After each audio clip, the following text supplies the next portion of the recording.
Exodus. Exodus chapter 1. Now these are the names of the children of Israel which came into Egypt. Every man in his household came with Jacob. Reuben, Simeon, Levi, and Judah.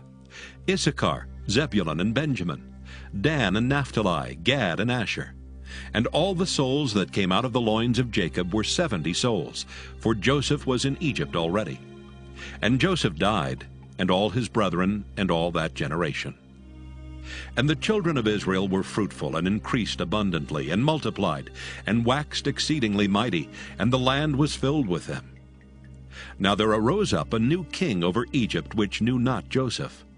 And he said unto his people, Behold, the people of the children of Israel are more and mightier than we.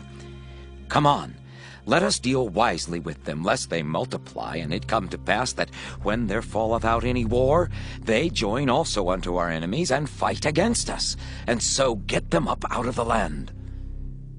Therefore they did set over them taskmasters to afflict them with their burdens, and they built for Pharaoh treasure cities, Pithom and Raamses. But the more they afflicted them, the more they multiplied and grew, and they were grieved because of the children of Israel. And the Egyptians made the children of Israel to serve with rigor. And they made their lives bitter with hard bondage, in mortar and in brick, and in all manner of service in the field. All their service wherein they made them serve was with rigor. And the king of Egypt spake to the Hebrew midwives, of which the name of the one was Shiphrah, and the name of the other Puah. And he said, When ye do the office of a midwife to the Hebrew women, and see them upon the stools, if it be a son, then ye shall kill him. But if it be a daughter, then she shall live. But the midwives feared God, and did not as the king of Egypt commanded them, but saved the men children alive. And the king of Egypt called for the midwives, and said unto them, Why have ye done this thing, and have saved the men children alive? And the midwives said unto Pharaoh, Because the Hebrew women are not as the Egyptian women, for they are lively, and are delivered ere the midwives come in unto them. Therefore God dealt well with the midwives, and the people multiplied and waxed very mighty. And it came to pass, because the midwives feared God, that he made them houses. And Pharaoh charged all his people, saying, Every son that is born ye shall cast into the river, and every daughter ye shall save alive. Exodus chapter 2. And there went a man of the house of Levi, and took to wife a daughter of Levi. And the woman conceived and bare a son, and when she saw him that he was a goodly child, she hid him 3 months. And when she could not longer hide him, she took for him an ark of bulrushes, and daubed it with slime and with pitch, and put the child therein. And she laid it in the flags by the river's brink. And his sister stood afar off to wit what would be done to him. And the daughter of Pharaoh came down to wash herself at the river, and her maidens walked along by the river's side. And when she saw the ark among the flags, she sent her maid to fetch it. And when she had opened it, she saw the child, and behold, the babe wept. And she had compassion on him, and said, This is one of the Hebrews' children. Then said his sister to Pharaoh's daughter, Shall I go and call to thee a nurse of the Hebrew woman, that she may nurse the child for thee? And Pharaoh's daughter said to her, Go. And the maid went and called the child's mother. And Pharaoh's daughter said unto her, Take this child away and nurse it for me, and I will give thee thy wages. And the woman took the child and nursed it. And the child grew, and she brought him unto Pharaoh's daughter, and he became her son. And she called his name Moses. And she said, Because I drew him out of the water. And it came to pass in those days when Moses was grown, that he went out unto his brethren, and looked on their burdens. And he spied an Egyptian smiting an Hebrew, one of his brethren. And he looked this way and that way, and when he saw that there was no man, he slew the Egyptian, and hid him in the sand. And when he went out the second day, behold, 2 men of the Hebrews strove together. And he said to him that did the wrong, Wherefore smitest thou thy fellow? And he said, Who made thee a prince and a judge over us? Intendest thou to kill me, as thou killedst the Egyptian? And Moses feared and said, Surely this thing is known. Now when Pharaoh heard this thing, he sought to slay Moses. But Moses fled from the face of Pharaoh and dwelt in the land of Midian, and he sat down by a well. Now the priest of Midian had 7 daughters, and they came and drew water and filled the troughs to water their father's flock. And the shepherds came and drove them away, but Moses stood up and helped them and watered their flock. And when they came to Reuel their father, he said, How is it that ye are come so soon today? And they said, An Egyptian delivered us out of the hand of the shepherds, and also drew water enough for us and watered the flock. And he said unto his daughters, And where is he?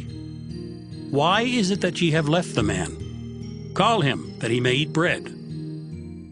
And Moses was content to dwell with the man. And he gave Moses Zipporah his daughter. And she bare him a son, and he called his name Gershom. For he said, I have been a stranger in a strange land. And it came to pass in process of time that the king of Egypt died. And the children of Israel sighed by reason of the bondage, and they cried, and their cry came up unto God by reason of the bondage. And God heard their groaning, and God remembered his covenant with Abraham, with Isaac, and with Jacob. And God looked upon the children of Israel, and God had respect unto them. Exodus chapter 3.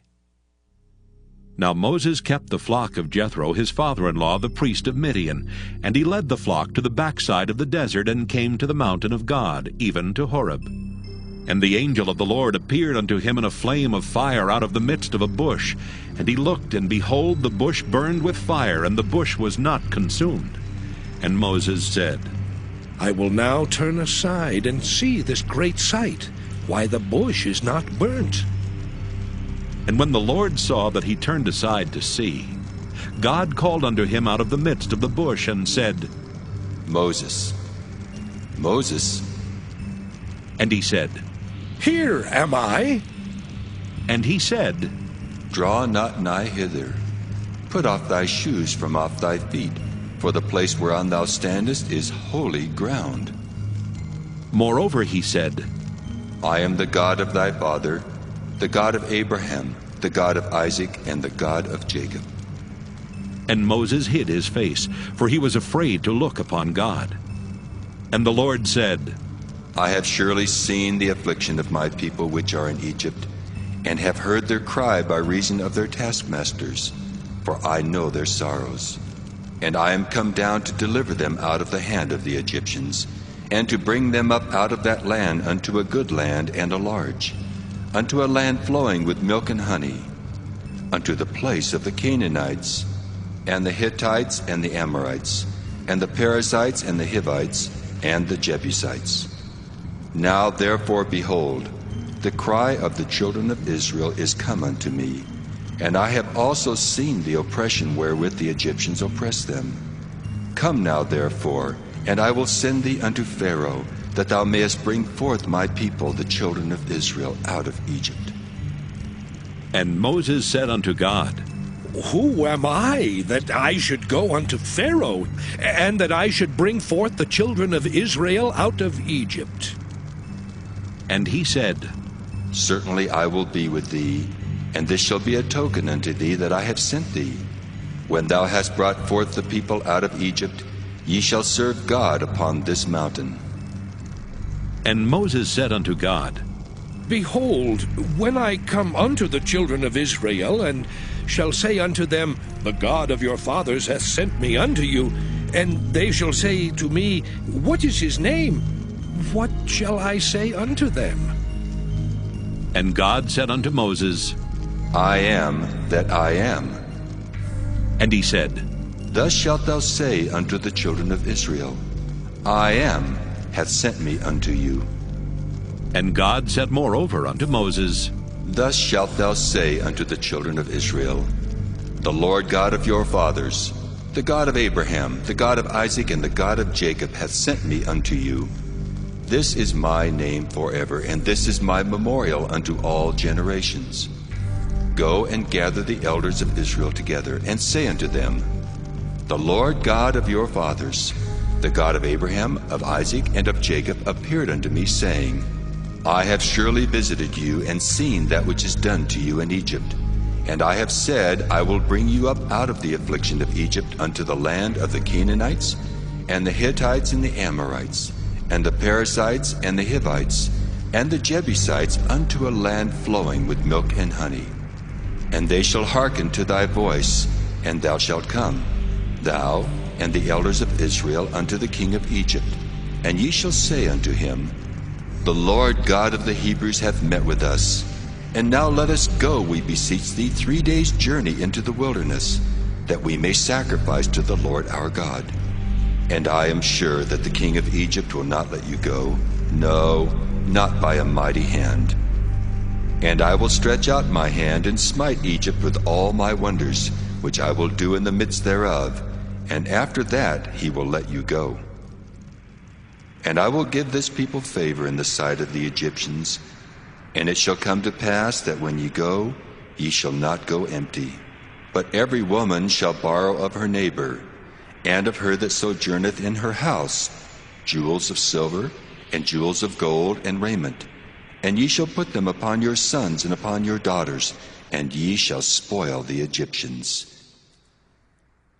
Exodus chapter 4. And Moses answered and said, But behold, they will not believe me, nor hearken unto my voice, for they will say, The Lord hath not appeared unto thee. And the Lord said unto him, What is that in thine hand? And he said, A rod. And he said, Cast it on the ground. And he cast it on the ground, and it became a serpent, and Moses fled from before it. And the Lord said unto Moses, Put forth thine hand, and take it by the tail.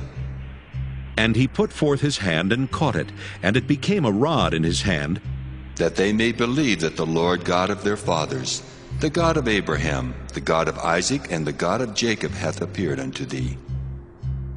And the Lord said furthermore unto him, Put now thine hand into thy bosom. And he put his hand into his bosom, and when he took it out, behold, his hand was leprous as snow. And he said, Put thine hand into thy bosom again. And he put his hand into his bosom again, and plucked it out of his bosom, and behold, it was turned again as his other flesh. And it shall come to pass, if they will not believe thee, neither hearken to the voice of the first sign, that they will believe the voice of the latter sign. And it shall come to pass, if they will not believe also these 2 signs, neither hearken unto thy voice, that thou shalt take of the water of the river, and pour it upon the dry land. And the water which thou takest out of the river shall become blood upon the dry land. And Moses said unto the Lord, O my Lord, I am not eloquent, neither heretofore nor since thou hast spoken unto thy servant, but I am slow of speech, and of a slow tongue. And the Lord said unto him, Who hath made man's mouth? Or who maketh the dumb, or deaf, or the seeing, or the blind? Have not I the Lord? Now therefore go, and I will be with thy mouth, and teach thee what thou shalt say. And he said, O my Lord, send, I pray thee, by the hand of him whom thou wilt send. And the anger of the Lord was kindled against Moses, and he said, Is not Aaron the Levite thy brother? I know that he can speak well. And also, behold, he cometh forth to meet thee. And when he seeth thee, he will be glad in his heart. And thou shalt speak unto him, and put words in his mouth. And I will be with thy mouth, and with his mouth, and will teach you what ye shall do. And he shall be thy spokesman unto the people. And he shall be, even he shall be to thee instead of a mouth, and thou shalt be to him instead of God. And thou shalt take this rod in thine hand, wherewith thou shalt do signs. And Moses went and returned to Jethro his father-in-law, and said unto him, Let me go, I pray thee, and return unto my brethren which are in Egypt, and see whether they be yet alive. And Jethro said to Moses, Go in peace. And the Lord said unto Moses in Midian, Go, return into Egypt, for all the men are dead which sought thy life. And Moses took his wife and his sons, and set them upon an ass, and he returned to the land of Egypt. And Moses took the rod of God in his hand. And the Lord said unto Moses, When thou goest to return into Egypt, see that thou do all those wonders before Pharaoh which I put in thine hand. But I will harden his heart, that he shall not let the people go. And thou shalt say unto Pharaoh, Thus saith the Lord, Israel is my son, even my firstborn. And I say unto thee, Let my son go, that he may serve me. And if thou refuse to let him go, behold, I will slay thy son, even thy firstborn. And it came to pass by the way in the inn that the Lord met him, and sought to kill him. Then Zipporah took a sharp stone, and cut off the foreskin of her son, and cast it at his feet, and said, Surely a bloody husband art thou to me. So he let him go. Then she said, A bloody husband thou art, because of the circumcision. And the Lord said to Aaron, Go into the wilderness to meet Moses. And he went and met him in the mount of God, and kissed him. And Moses told Aaron all the words of the Lord who had sent him, and all the signs which he had commanded him. And Moses and Aaron went and gathered together all the elders of the children of Israel. And Aaron spake all the words which the Lord had spoken unto Moses, and did the signs in the sight of the people. And the people believed. And when they heard that the Lord had visited the children of Israel, and that he had looked upon their affliction, then they bowed their heads and worshipped. Exodus chapter 5. And afterward Moses and Aaron went in and told Pharaoh, Thus saith the Lord God of Israel, Let my people go, that they may hold a feast unto me in the wilderness. And Pharaoh said, Who is the Lord, that I should obey his voice to let Israel go? I know not the Lord, neither will I let Israel go. And they said, The God of the Hebrews hath met with us. Let us go, we pray thee, 3 days' journey into the desert, and sacrifice unto the Lord our God, lest he fall upon us with pestilence or with the sword. And the king of Egypt said unto them, Wherefore do ye, Moses and Aaron, let the people from their works? Get you unto your burdens. And Pharaoh said, Behold, the people of the land now are many, and ye make them rest from their burdens? And Pharaoh commanded the same day the taskmasters of the people and their officers, saying, Ye shall no more give the people straw to make brick, as heretofore. Let them go and gather straw for themselves. And the tale of the bricks which they did make heretofore, ye shall lay upon them. Ye shall not diminish aught thereof. For they be idle. Therefore they cry, saying, Let us go and sacrifice to our God. Let their more work be laid upon the men, that they may labor therein. And let them not regard vain words. And the taskmasters of the people went out, and their officers, and they spake to the people, saying, Thus saith Pharaoh, I will not give you straw. Go ye, get you straw where ye can find it, yet not aught of your work shall be diminished. So the people were scattered abroad throughout all the land of Egypt to gather stubble instead of straw. And the taskmasters hasted them, saying, Fulfill your works, your daily tasks, as when there was straw. And the officers of the children of Israel, which Pharaoh's taskmasters had set over them, were beaten and demanded, Wherefore have ye not fulfilled your task in making brick both yesterday and today as heretofore? Then the officers of the children of Israel came and cried unto Pharaoh, saying, Wherefore dealest thou thus with thy servants? There is no straw given unto thy servants, and they say to us, Make brick, and behold, thy servants are beaten. But the fault is in thine own people. But he said, Ye are idle, therefore ye say, Let us go and do sacrifice to the Lord. Go therefore now and work, for there shall no straw be given you, yet shall ye deliver the tale of bricks. And the officers of the children of Israel did see that they were in evil case, after it was said, Ye shall not minish aught from your bricks of your daily task. And they met Moses and Aaron, who stood in the way as they came forth from Pharaoh. And they said unto them, The Lord look upon you and judge, because ye have made our Savior to be abhorred in the eyes of Pharaoh, and in the eyes of his servants, to put a sword in their hand to slay us. And Moses returned unto the Lord, and said, Lord, wherefore hast thou so evil entreated this people? Why is it that thou hast sent me? For since I came to Pharaoh to speak in thy name, he hath done evil to this people. Neither hast thou delivered thy people at all.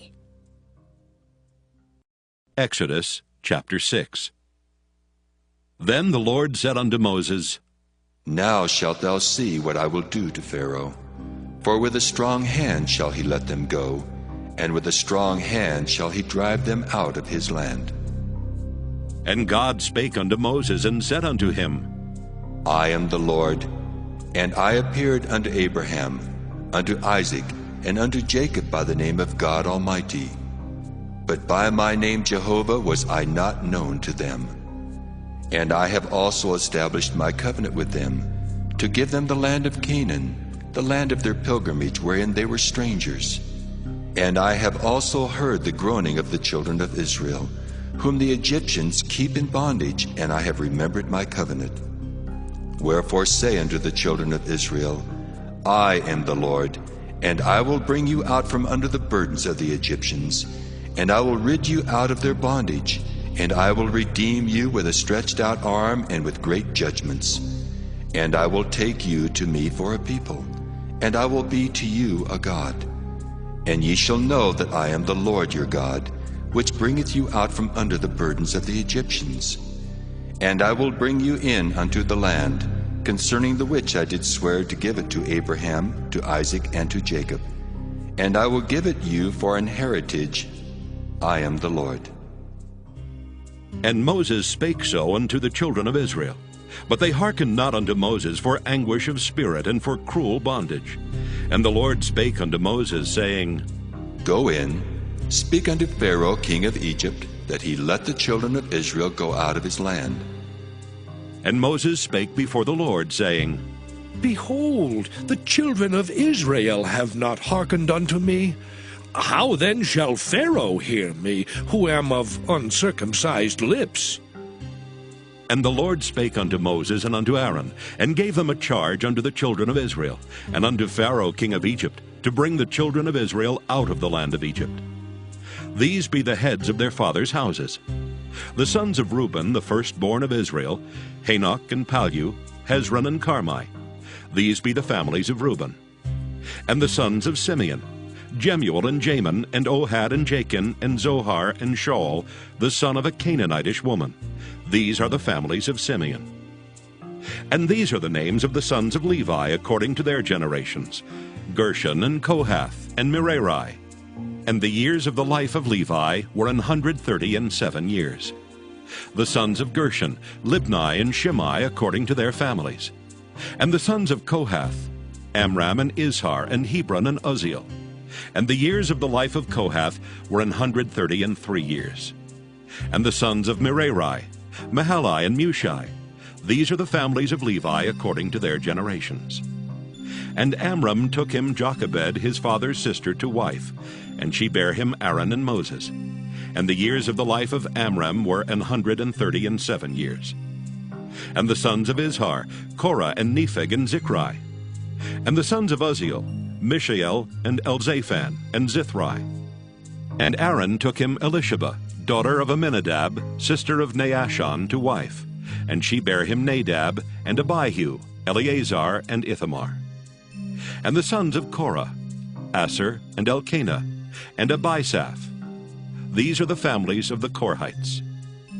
And Eleazar, Aaron's son, took him one of the daughters of Putiel to wife, and she bare him Phinehas. These are the heads of the fathers of the Levites according to their families.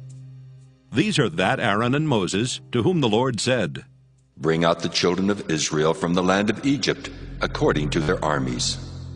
These are they which spake to Pharaoh king of Egypt, to bring out the children of Israel from Egypt. These are that Moses and Aaron. And it came to pass on the day when the Lord spake unto Moses in the land of Egypt, that the Lord spake unto Moses, saying, I am the Lord. Speak thou unto Pharaoh king of Egypt all that I say unto thee. And Moses said before the Lord, Lord, behold, I am of uncircumcised lips, and how shall Pharaoh hearken unto me? Exodus chapter 7. And the Lord said unto Moses, See, I have made thee a god to Pharaoh, and Aaron thy brother shall be thy prophet. Thou shalt speak all that I command thee, and Aaron thy brother shall speak unto Pharaoh, that he send the children of Israel out of his land. And I will harden Pharaoh's heart, and multiply my signs and my wonders in the land of Egypt. But Pharaoh shall not hearken unto you, that I may lay my hand upon Egypt, and bring forth mine armies, and my people the children of Israel out of the land of Egypt by great judgments. And the Egyptians shall know that I am the Lord, when I stretch forth mine hand upon Egypt, and bring out the children of Israel from among them. And Moses and Aaron did as the Lord commanded them, so did they. And Moses was 80 years old, and Aaron 83 years old, when they spake unto Pharaoh. And the Lord spake unto Moses and unto Aaron, saying, When Pharaoh shall speak unto you, saying, Show a miracle for you, then thou shalt say unto Aaron, Take thy rod and cast it before Pharaoh, and it shall become a serpent. And Moses and Aaron went in unto Pharaoh, and they did so as the Lord had commanded. And Aaron cast down his rod before Pharaoh and before his servants, and it became a serpent. Then Pharaoh also called the wise men and the sorcerers. Now the magicians of Egypt, they also did in like manner with their enchantments. For they cast down every man his rod, and they became serpents. But Aaron's rod swallowed up their rods. And he hardened Pharaoh's heart, that he hearkened not unto them, as the Lord had said. And the Lord said unto Moses, Pharaoh's heart is hardened, he refuseth to let the people go. Get thee unto Pharaoh in the morning.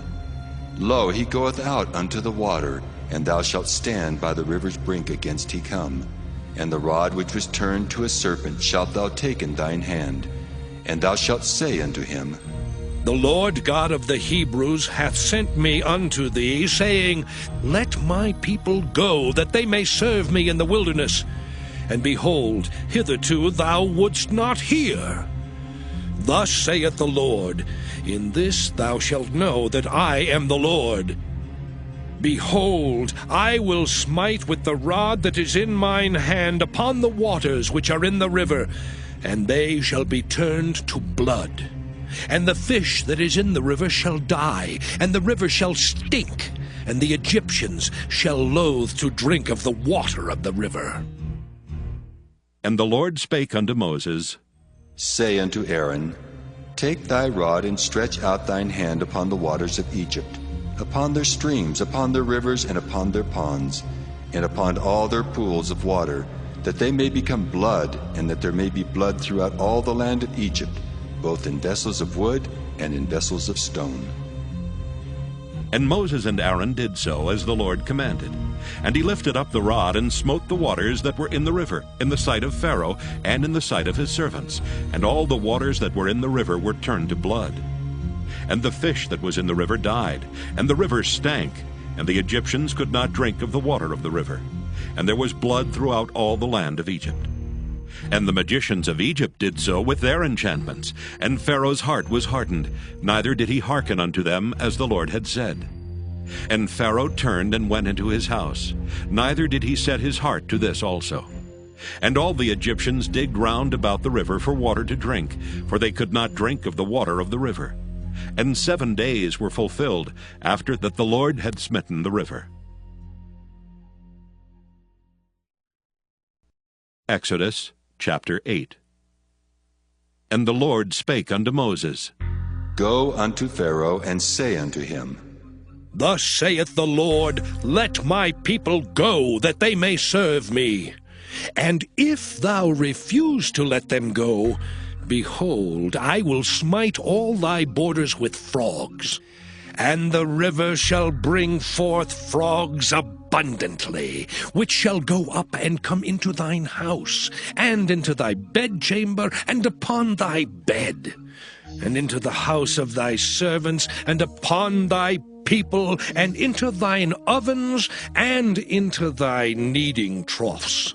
And the frogs shall come up both on thee, and upon thy people, and upon all thy servants.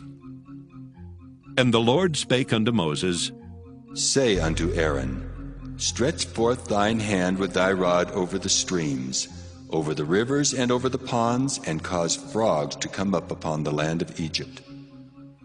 And Aaron stretched out his hand over the waters of Egypt, and the frogs came up and covered the land of Egypt. And the magicians did so with their enchantments, and brought up frogs upon the land of Egypt. Then Pharaoh called for Moses and Aaron, and said, Entreat the Lord that he may take away the frogs from me and from my people, and I will let the people go, that they may do sacrifice unto the Lord. And Moses said unto Pharaoh, Glory over me. When shall I entreat for thee, and for thy servants, and for thy people, to destroy the frogs from thee and thy houses, that they may remain in the river only? And he said, Tomorrow. And he said, Be it according to thy word, that thou mayest know that there is none like unto the Lord our God. And the frogs shall depart from thee, and from thy houses, and from thy servants, and from thy people. They shall remain in the river only. And Moses and Aaron went out from Pharaoh. And Moses cried unto the Lord because of the frogs which he had brought against Pharaoh. And the Lord did according to the word of Moses, and the frogs died out of the houses, out of the villages, and out of the fields. And they gathered them together upon heaps, and the land stank. But when Pharaoh saw that there was respite, he hardened his heart, and hearkened not unto them, as the Lord had said. And the Lord said unto Moses, Say unto Aaron, Stretch out thy rod, and smite the dust of the land, that it may become lice throughout all the land of Egypt. And they did so. For Aaron stretched out his hand with his rod, and smote the dust of the earth, and it became lice in man and in beast. All the dust of the land became lice throughout all the land of Egypt. And the magicians did so with their enchantments to bring forth lice, but they could not. So there were lice upon man and upon beast. Then the magician said unto Pharaoh, This is the finger of God. And Pharaoh's heart was hardened, and he hearkened not unto them, as the Lord had said. And the Lord said unto Moses, Rise up early in the morning, and stand before Pharaoh. Lo, he cometh forth to the water, and say unto him, Thus saith the Lord, Let my people go, that they may serve me. Else, if thou wilt not let my people go, behold, I will send swarms of flies upon thee, and upon thy servants, and upon thy people, and into thy houses. And the houses of the Egyptians shall be full of swarms of flies, and also the ground whereon they are. And I will sever in that day the land of Goshen, in which my people dwell, that no swarms of flies shall be there. To the end thou mayest know that I am the Lord in the midst of the earth, and I will put a division between my people and thy people. Tomorrow shall this sign be. And the Lord did so. And there came a grievous swarm of flies into the house of Pharaoh, and into his servants' houses, and into all the land of Egypt. The land was corrupted by reason of the swarm of flies. And Pharaoh called for Moses and for Aaron, and said, Go ye, sacrifice to your God in the land. And Moses said, It is not meet so to do, for we shall sacrifice the abomination of the Egyptians to the Lord our God. Lo, shall we sacrifice the abomination of the Egyptians before their eyes, and will they not stone us? We will go 3 days' journey into the wilderness, and sacrifice to the Lord our God, as he shall command us. And Pharaoh said, I will let you go, that ye may sacrifice to the Lord your God in the wilderness. Only ye shall not go very far away. Entreat for me. And Moses said, Behold, I go out from thee, and I will entreat the Lord that the swarms of flies may depart from Pharaoh, from his servants, and from his people tomorrow. But let not Pharaoh deal deceitfully any more in not letting the people go to sacrifice to the Lord.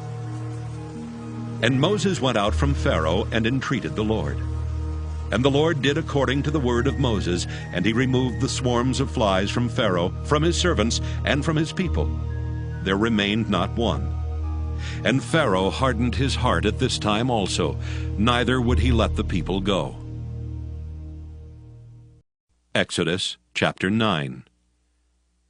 Then the Lord said unto Moses, Go in unto Pharaoh, and tell him, Thus saith the Lord God of the Hebrews, Let my people go, that they may serve me. For if thou refuse to let them go, and wilt hold them still, behold, the hand of the Lord is upon thy cattle which is in the field, upon the horses, upon the asses, upon the camels, upon the oxen, and upon the sheep. There shall be a very grievous murrain. And the Lord shall sever between the cattle of Israel and the cattle of Egypt, and there shall nothing die of all that is the children's of Israel. And the Lord appointed a set time, saying, Tomorrow the Lord shall do this thing in the land. And the Lord did that thing on the morrow, and all the cattle of Egypt died. But of the cattle of the children of Israel died not one. And Pharaoh sent, and behold, there was not one of the cattle of the Israelites dead. And the heart of Pharaoh was hardened, and he did not let the people go. And the Lord said unto Moses and unto Aaron, Take to you handfuls of ashes of the furnace, and let Moses sprinkle it toward the heaven in the sight of Pharaoh. And it shall become small dust in all the land of Egypt, and shall be a boil breaking forth with blains upon man and upon beast, throughout all the land of Egypt. And they took ashes of the furnace and stood before Pharaoh. And Moses sprinkled it up toward heaven, and it became a boil breaking forth with blains upon man and upon beast. And the magicians could not stand before Moses because of the boils, for the boil was upon the magicians and upon all the Egyptians. And the Lord hardened the heart of Pharaoh, and he hearkened not unto them, as the Lord had spoken unto Moses. And the Lord said unto Moses, Rise up early in the morning, and stand before Pharaoh, and say unto him, Thus saith the Lord God of the Hebrews, Let my people go, that they may serve me. For I will at this time send all my plagues upon thine heart, and upon thy servants, and upon thy people, that thou mayest know that there is none like me in all the earth. For now I will stretch out my hand, that I may smite thee and thy people with pestilence, and thou shalt be cut off from the earth. And in very deed for this cause have I raised thee up, for to show in thee my power, and that my name may be declared throughout all the earth. As yet exaltest thou thyself against my people, that thou wilt not let them go? Behold, tomorrow, about this time, I will cause it to rain a very grievous hail, such as hath not been in Egypt since the foundation thereof, even until now. Send therefore now, and gather thy cattle, and all that thou hast in the field. For upon every man and beast which shall be found in the field, and shall not be brought home, the hail shall come down upon them, and they shall die. He that feared the word of the Lord among the servants of Pharaoh made his servants and his cattle flee into the houses. And he that regarded not the word of the Lord left his servants and his cattle in the field. And the Lord said unto Moses, Stretch forth thine hand toward heaven, that there may be hail in all the land of Egypt, upon man and upon beast, and upon every herb of the field throughout the land of Egypt. And Moses stretched forth his rod toward heaven, and the Lord sent thunder and hail, and the fire ran along upon the ground. And the Lord rained hail upon the land of Egypt. So there was hail and fire mingled with the hail, very grievous, such as there was none like it in all the land of Egypt since it became a nation. And the hail smote throughout all the land of Egypt all that was in the field, both man and beast. And the hail smote every herb of the field, and brake every tree of the field. Only in the land of Goshen, where the children of Israel were, was there no hail. And Pharaoh sent and called for Moses and Aaron, and said unto them, I have sinned this time. The Lord is righteous, and I and my people are wicked. Entreat the Lord, for it is enough that there be no more mighty thunderings and hail, and I will let you go, and ye shall stay no longer. And Moses said unto him, As soon as I am gone out of the city, I will spread abroad my hands unto the Lord. And the thunder shall cease, neither shall there be any more hail, that thou mayest know how that the earth is the Lord's. But as for thee and thy servants, I know that ye will not yet fear the Lord God. And the flax and the barley was smitten, for the barley was in the ear, and the flax was bold. But the wheat and the rye were not smitten, for they were not grown up. And Moses went out of the city from Pharaoh, and spread abroad his hands unto the Lord. And the thunders and hail ceased, and the rain was not poured upon the earth. And when Pharaoh saw that the rain and the hail and the thunders were ceased, he sinned yet more, and hardened his heart, he and his servants. And the heart of Pharaoh was hardened, neither would he let the children of Israel go, as the Lord had spoken by Moses. Exodus chapter 10. And the Lord said unto Moses, Go in unto Pharaoh, for I have hardened his heart and the heart of his servants, that I might show these my signs before him, and that thou mayest tell in the ears of thy son, and of thy son's son, what things I have wrought in Egypt, and my signs which I have done among them, that ye may know how that I am the Lord. And Moses and Aaron came in unto Pharaoh, and said unto him, Thus saith the Lord God of the Hebrews, How long wilt thou refuse to humble thyself before me? Let my people go, that they may serve me. Else, if thou refuse to let my people go, behold, tomorrow will I bring the locusts into thy coast, and they shall cover the face of the earth, that one cannot be able to see the earth. And they shall eat the residue of that which is escaped, which remaineth unto you from the hail, and shall eat every tree which groweth for you out of the field. And they shall fill thy houses, and the houses of all thy servants, and the houses of all the Egyptians, which neither thy fathers nor thy fathers' fathers have seen, since the day that they were upon the earth unto this day. And he turned himself and went out from Pharaoh. And Pharaoh's servants said unto him, How long shall this man be a snare to us? Let the men go, that they may serve the Lord their God. Knowest thou not yet that Egypt is destroyed?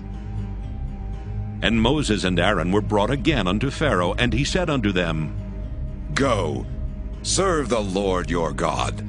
But who are they that shall go? And Moses said, We will go with our young and with our old, with our sons and with our daughters, with our flocks and with our herds will we go, for we must hold a feast unto the Lord. And he said unto them, Let the Lord be so with you, as I will let you go. And your little ones, look to it, for evil is before you. Not so. Go now, ye that are men, and serve the Lord, for that ye did desire. And they were driven out from Pharaoh's presence. And the Lord said unto Moses, Stretch out thine hand over the land of Egypt, for the locusts, that they may come up upon the land of Egypt, and eat every herb of the land, even all that the hail hath left. And Moses stretched forth his rod over the land of Egypt, And the Lord brought an east wind upon the land all that day and all that night. And when it was morning, the east wind brought the locusts. And the locusts went up over all the land of Egypt, and rested in all the coasts of Egypt. Very grievous were they. Before them there were no such locusts as they, neither after them shall be such. For they covered the face of the whole earth, so that the land was darkened.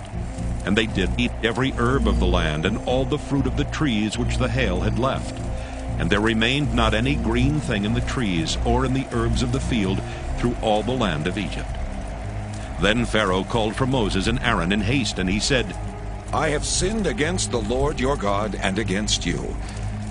Now therefore forgive, I pray thee, my sin only this once, and entreat the Lord your God that he may take away from me this death only. And he went out from Pharaoh and entreated the Lord. And the Lord turned a mighty strong west wind, which took away the locusts and cast them into the Red Sea. There remained not one locust in all the coasts of Egypt. But the Lord hardened Pharaoh's heart, so that he would not let the children of Israel go. And the Lord said unto Moses, Stretch out thine hand toward heaven, that there may be darkness over the land of Egypt, even darkness which may be felt. And Moses stretched forth his hand toward heaven, and there was a thick darkness in all the land of Egypt 3 days. They saw not one another, neither rose any from his place for 3 days. But all the children of Israel had light in their dwellings. And Pharaoh called unto Moses and said, Go ye, serve the Lord, only let your flocks and your herds be stayed. Let your little ones also go with you. And Moses said, Thou must give us also sacrifices and burnt offerings, that we may sacrifice unto the Lord our God. Our cattle also shall go with us. There shall not an hoof be left behind. For thereof must we take to serve the Lord our God. And we know not with what we must serve the Lord until we come thither. But the Lord hardened Pharaoh's heart, and he would not let them go. And Pharaoh said unto him, Get thee from me! Take heed to thyself, see my face no more, for in that day thou seest my face, thou shalt die. And Moses said, Thou hast spoken well. I will see thy face again no more. Exodus chapter 11. And the Lord said unto Moses, Yet will I bring one plague more upon Pharaoh and upon Egypt. Afterwards he will let you go hence. When he shall let you go, he shall surely thrust you out hence altogether. Speak now in the ears of the people, and let every man borrow of his neighbor, and every woman of her neighbor, jewels of silver and jewels of gold. And the Lord gave the people favor in the sight of the Egyptians. Moreover, the man Moses was very great in the land of Egypt, in the sight of Pharaoh's servants, and in the sight of the people. And Moses said, Thus saith the Lord, About midnight will I go out into the midst of Egypt, and all the firstborn in the land of Egypt shall die, from the firstborn of Pharaoh that sitteth upon his throne, even unto the firstborn of the maidservant that is behind the mill, and all the firstborn of beasts. And there shall be a great cry throughout all the land of Egypt, such as there was none like it, nor shall be like it any more. But against any of the children of Israel shall not a dog move his tongue, against man or beast, that ye may know how that the Lord doth put a difference between the Egyptians and Israel.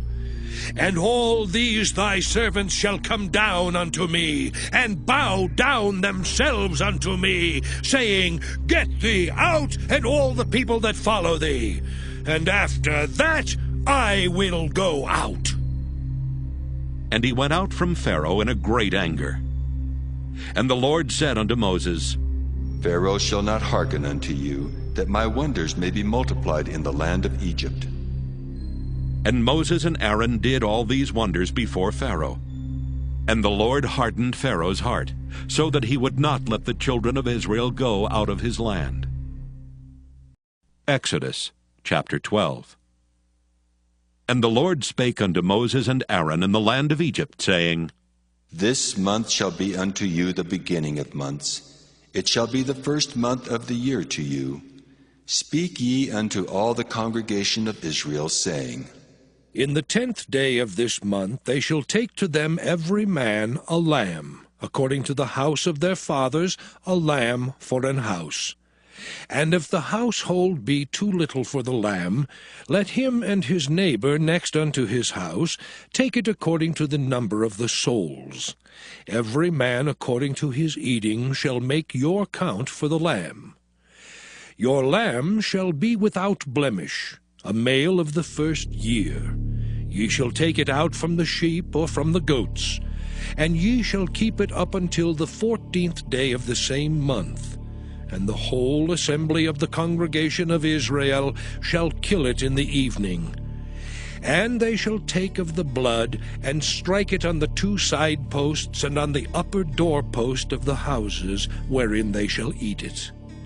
And they shall eat the flesh in that night, roast with fire, and unleavened bread, and with bitter herbs they shall eat it. Eat not of it raw, nor sodden at all with water, but roast with fire, his head with his legs, and with the purtenance thereof. And ye shall let nothing of it remain until the morning, and that which remaineth of it until the morning ye shall burn with fire. And thus shall ye eat it, with your loins girded, your shoes on your feet, and your staff in your hand. And ye shall eat it in haste. It is the Lord's Passover. For I will pass through the land of Egypt this night, and will smite all the firstborn in the land of Egypt, both man and beast. And against all the gods of Egypt I will execute judgment. I am the Lord. And the blood shall be to you for a token upon the houses where ye are. And when I see the blood, I will pass over you, and the plague shall not be upon you to destroy you when I smite the land of Egypt. And this day shall be unto you for a memorial, and ye shall keep it a feast to the Lord throughout your generations. Ye shall keep it a feast by an ordinance forever. 7 days shall ye eat unleavened bread. Even the first day ye shall put away leaven out of your houses. For whosoever eateth leavened bread from the first day until the 7th day, that soul shall be cut off from Israel. And in the first day there shall be an holy convocation, and in the 7th day there shall be an holy convocation to you. No manner of work shall be done in them, save that which every man must eat, that only may be done of you. And ye shall observe the feast of unleavened bread. For in this selfsame day have I brought your armies out of the land of Egypt. Therefore shall ye observe this day in your generations by an ordinance forever. In the 1st month, on the 14th day of the month at even, ye shall eat unleavened bread, until the 21st day of the month at even. 7 days shall there be no leaven found in your houses. For whosoever eateth that which is leavened, even that soul shall be cut off from the congregation of Israel, whether he be a stranger or born in the land. Ye shall eat nothing leavened. In all your habitations shall ye eat unleavened bread. Then Moses called for all the elders of Israel, and said unto them, Draw out and take you a lamb according to your families, and kill the Passover.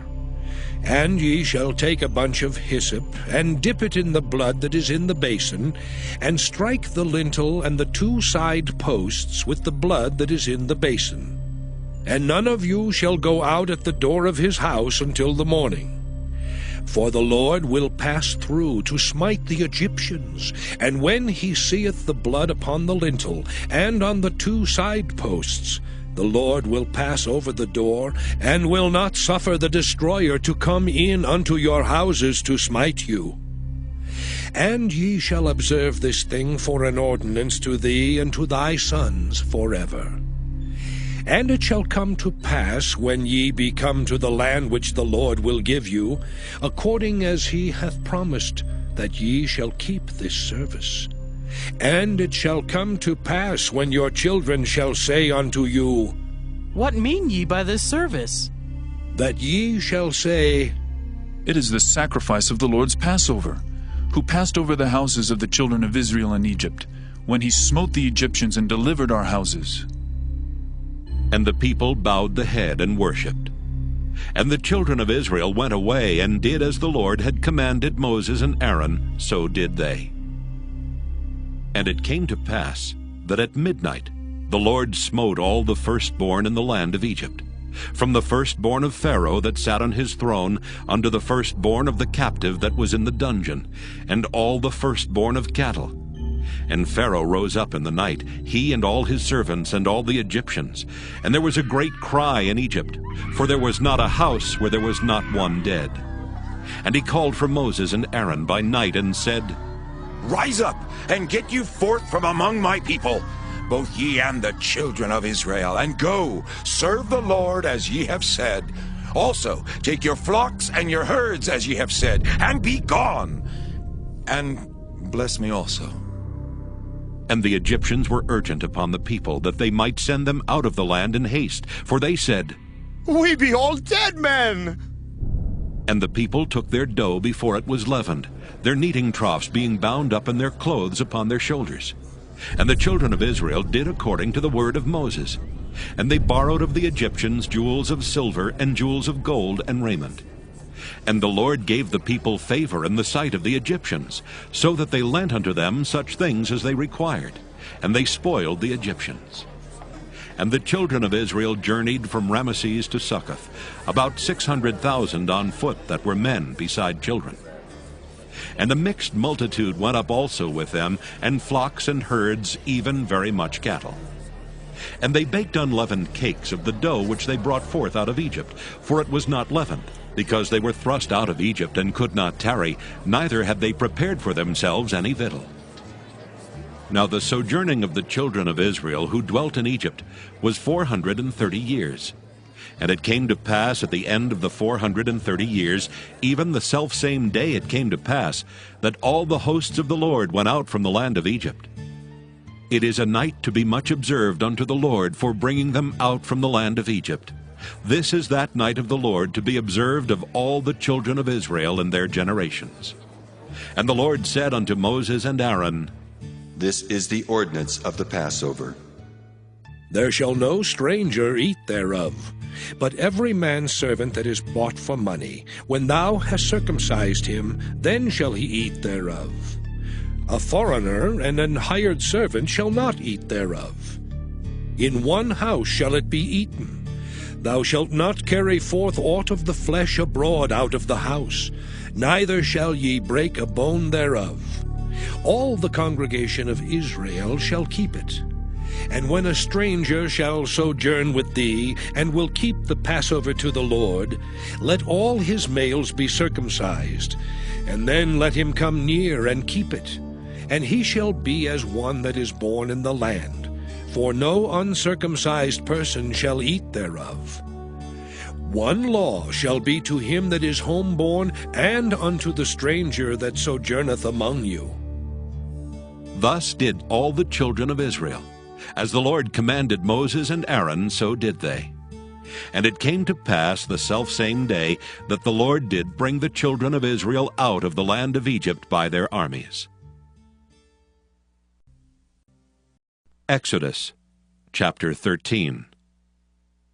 And the Lord spake unto Moses, saying, Sanctify unto me all the firstborn, whatsoever openeth the womb among the children of Israel, both of man and of beast, it is mine. And Moses said unto the people, Remember this day in which ye came out from Egypt, out of the house of bondage. For by strength of hand the Lord brought you out from this place.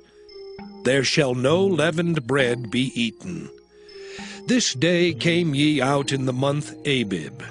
And it shall be, when the Lord shall bring thee into the land of the Canaanites, and the Hittites, and the Amorites, and the Hivites, and the Jebusites, which he sware unto thy fathers to give thee, a land flowing with milk and honey, that thou shalt keep this service in this month. 7 days thou shalt eat unleavened bread, and in the 7th day shall be a feast to the Lord. Unleavened bread shall be eaten 7 days, and there shall no leavened bread be seen with thee, neither shall there be leaven seen with thee in all thy quarters. And thou shalt show thy son in that day, saying, This is done because of that which the Lord did unto me when I came forth out of Egypt. And it shall be for a sign unto thee upon thine hand, and for a memorial between thine eyes, that the Lord's law may be in thy mouth. For with a strong hand hath the Lord brought thee out of Egypt. Thou shalt therefore keep this ordinance in his season from year to year. And it shall be, when the Lord shall bring thee into the land of the Canaanites, as he sware unto thee and to thy fathers, and shall give it thee, that thou shalt set apart unto the Lord all that openeth the matrix, and every firstling that cometh of a beast which thou hast, the males shall be the Lord's. And every firstling of an ass thou shalt redeem with a lamb. And if thou wilt not redeem it, then thou shalt break his neck.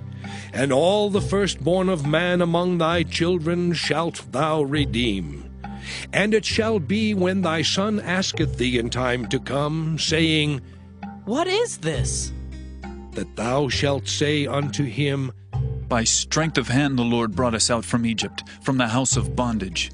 And it came to pass, when Pharaoh would hardly let us go, that the Lord slew all the firstborn in the land of Egypt, both the firstborn of man and the firstborn of beast. Therefore I sacrifice to the Lord all that open the matrix, being males. But all the firstborn of my children I redeem. And it shall be for a token upon thine hand, and for frontlets between thine eyes. For by strength of hand the Lord brought us forth out of Egypt. And it came to pass, when Pharaoh had let the people go, that God led them not through the way of the land of the Philistines, although that was near. For God said, Lest peradventure the people repent when they see war, and they return to Egypt. But God led the people about through the way of the wilderness of the Red Sea, and the children of Israel went up harnessed out of the land of Egypt. And Moses took the bones of Joseph with him, for he had straitly sworn the children of Israel, saying, God will surely visit you, and ye shall carry up my bones away hence with you. And they took their journey from Succoth, and encamped in Etham in the edge of the wilderness. And the Lord went before them by day in a pillar of a cloud, to lead them the way, and by night in a pillar of fire, to give them light, to go by day and night. He took not away the pillar of the cloud by day, nor the pillar of fire by night from before the people. Exodus chapter 14. And the Lord spake unto Moses, saying, Speak unto the children of Israel, that they turn and encamp before Pi-hahiroth, between Migdol and the sea, over against Baal-zephon. Before it shall ye encamp by the sea.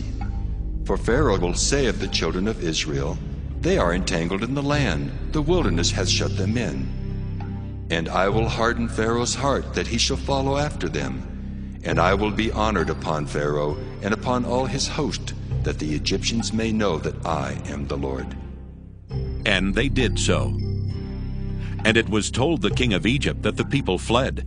And the heart of Pharaoh and of his servants was turned against the people, and they said, Why have we done this, that we have let Israel go from serving us? And he made ready his chariot, and took his people with him. And he took 600 chosen chariots, and all the chariots of Egypt, and captains over every one of them. And the Lord hardened the heart of Pharaoh king of Egypt, and he pursued after the children of Israel. And the children of Israel went out with an high hand. But the Egyptians pursued after them, all the horses and chariots of Pharaoh and his horsemen and his army, and overtook them encamping by the sea, beside Pi-hahiroth, before Baal-zephon. And when Pharaoh drew nigh, the children of Israel lifted up their eyes, and behold, the Egyptians marched after them. And they were sore afraid. And the children of Israel cried out unto the Lord. And they said unto Moses, Because there were no graves in Egypt, hast thou taken us away to die in the wilderness? Wherefore hast thou dealt thus with us, to carry us forth out of Egypt? Is not this the word that we did tell thee in Egypt, saying, Let us alone, that we may serve the Egyptians? For it had been better for us to serve the Egyptians than that we should die in the wilderness. And Moses said unto the people, Fear ye not. Stand still and see the salvation of the Lord, which he will show to you today. For the Egyptians whom ye have seen today, ye shall see them again no more forever. The Lord shall fight for you, and ye shall hold your peace. And the Lord said unto Moses, Wherefore criest thou unto me? Speak unto the children of Israel that they go forward. But lift thou up thy rod, and stretch out thine hand over the sea, and divide it. And the children of Israel shall go on dry ground through the midst of the sea. And I, behold, I will harden the hearts of the Egyptians, and they shall follow them. And I will get me honor upon Pharaoh, and upon all his host, upon his chariots, and upon his horsemen. And the Egyptians shall know that I am the Lord, when I have gotten me honor upon Pharaoh, upon his chariots, and upon his horsemen. And the angel of God, which went before the camp of Israel, removed and went behind them. And the pillar of the cloud went from before their face, and stood behind them. And it came between the camp of the Egyptians and the camp of Israel, and it was a cloud and darkness to them, but it gave light by night to these, so that the one came not near the other all the night. And Moses stretched out his hand over the sea, and the Lord caused the sea to go back by a strong east wind all that night, and made the sea dry land, and the waters were divided. And the children of Israel went into the midst of the sea upon the dry ground, and the waters were a wall unto them on their right hand and on their left. And the Egyptians pursued, and went in after them to the midst of the sea, even all Pharaoh's horses, his chariots, and his horsemen. And it came to pass that in the morning watch the Lord looked unto the host of the Egyptians through the pillar of fire and of the cloud, and troubled the host of the Egyptians, and took off their chariot wheels, that they drave them heavily. So that the Egyptians said, Let us flee from the face of Israel. For the Lord fighteth for them against the Egyptians. And the Lord said unto Moses, Stretch out thine hand over the sea, that the waters may come again upon the Egyptians, upon their chariots, and upon their horsemen. And Moses stretched forth his hand over the sea, and the sea returned to his strength when the morning appeared. And the Egyptians fled against it, and the Lord overthrew the Egyptians in the midst of the sea. And the waters returned and covered the chariots and the horsemen, and all the host of Pharaoh that came into the sea after them. There remained not so much as one of them. But the children of Israel walked upon dry land in the midst of the sea, and the waters were a wall unto them on their right hand and on their left. Thus the Lord saved Israel that day out of the hand of the Egyptians. And Israel saw the Egyptians dead upon the seashore. And Israel saw that great work which the Lord did upon the Egyptians. And the people feared the Lord, and believed the Lord and his servant Moses. Exodus chapter 15. Then sang Moses and the children of Israel this song unto the Lord, and spake, saying, I will sing unto the Lord, for he hath triumphed gloriously. The horse and his rider hath he thrown into the sea. The Lord is my strength and song, and he is become my salvation. He is my God, and I will prepare him an habitation, my father's God, and I will exalt him. The Lord is a man of war, the Lord is his name. Pharaoh's chariots and his host hath he cast into the sea. His chosen captains also are drowned in the Red Sea. The depths have covered them, they sank into the bottom as a stone. Thy right hand, O Lord, is become glorious in power. Thy right hand, O Lord, hath dashed in pieces the enemy. And in the greatness of thine excellency, thou hast overthrown them that rose up against thee. Thou sentest forth thy wrath, which consumed them as stubble. And with a blast of thy nostrils the waters were gathered together. The flood stood upright as an heap, and the depths were congealed in the heart of the sea. The enemy said, I will pursue, I will overtake, I will divide the spoil. My lust shall be satisfied upon them. I will draw my sword, my hand shall destroy them. Thou didst blow with thy wind, the sea covered them, they sank as lead in the mighty waters. Who is like unto thee, O Lord, among the gods? Who is like thee, glorious in holiness, fearful in praises, doing wonders? Thou stretchest out thy right hand, the earth swallowed them. Thou in thy mercy hast led forth the people which thou hast redeemed. Thou hast guided them in thy strength unto thy holy habitation. The people shall hear and be afraid. Sorrow shall take hold on the inhabitants of Palestina. Then the dukes of Edom shall be amazed. The mighty men of Moab, trembling, shall take hold upon them. All the inhabitants of Canaan shall melt away.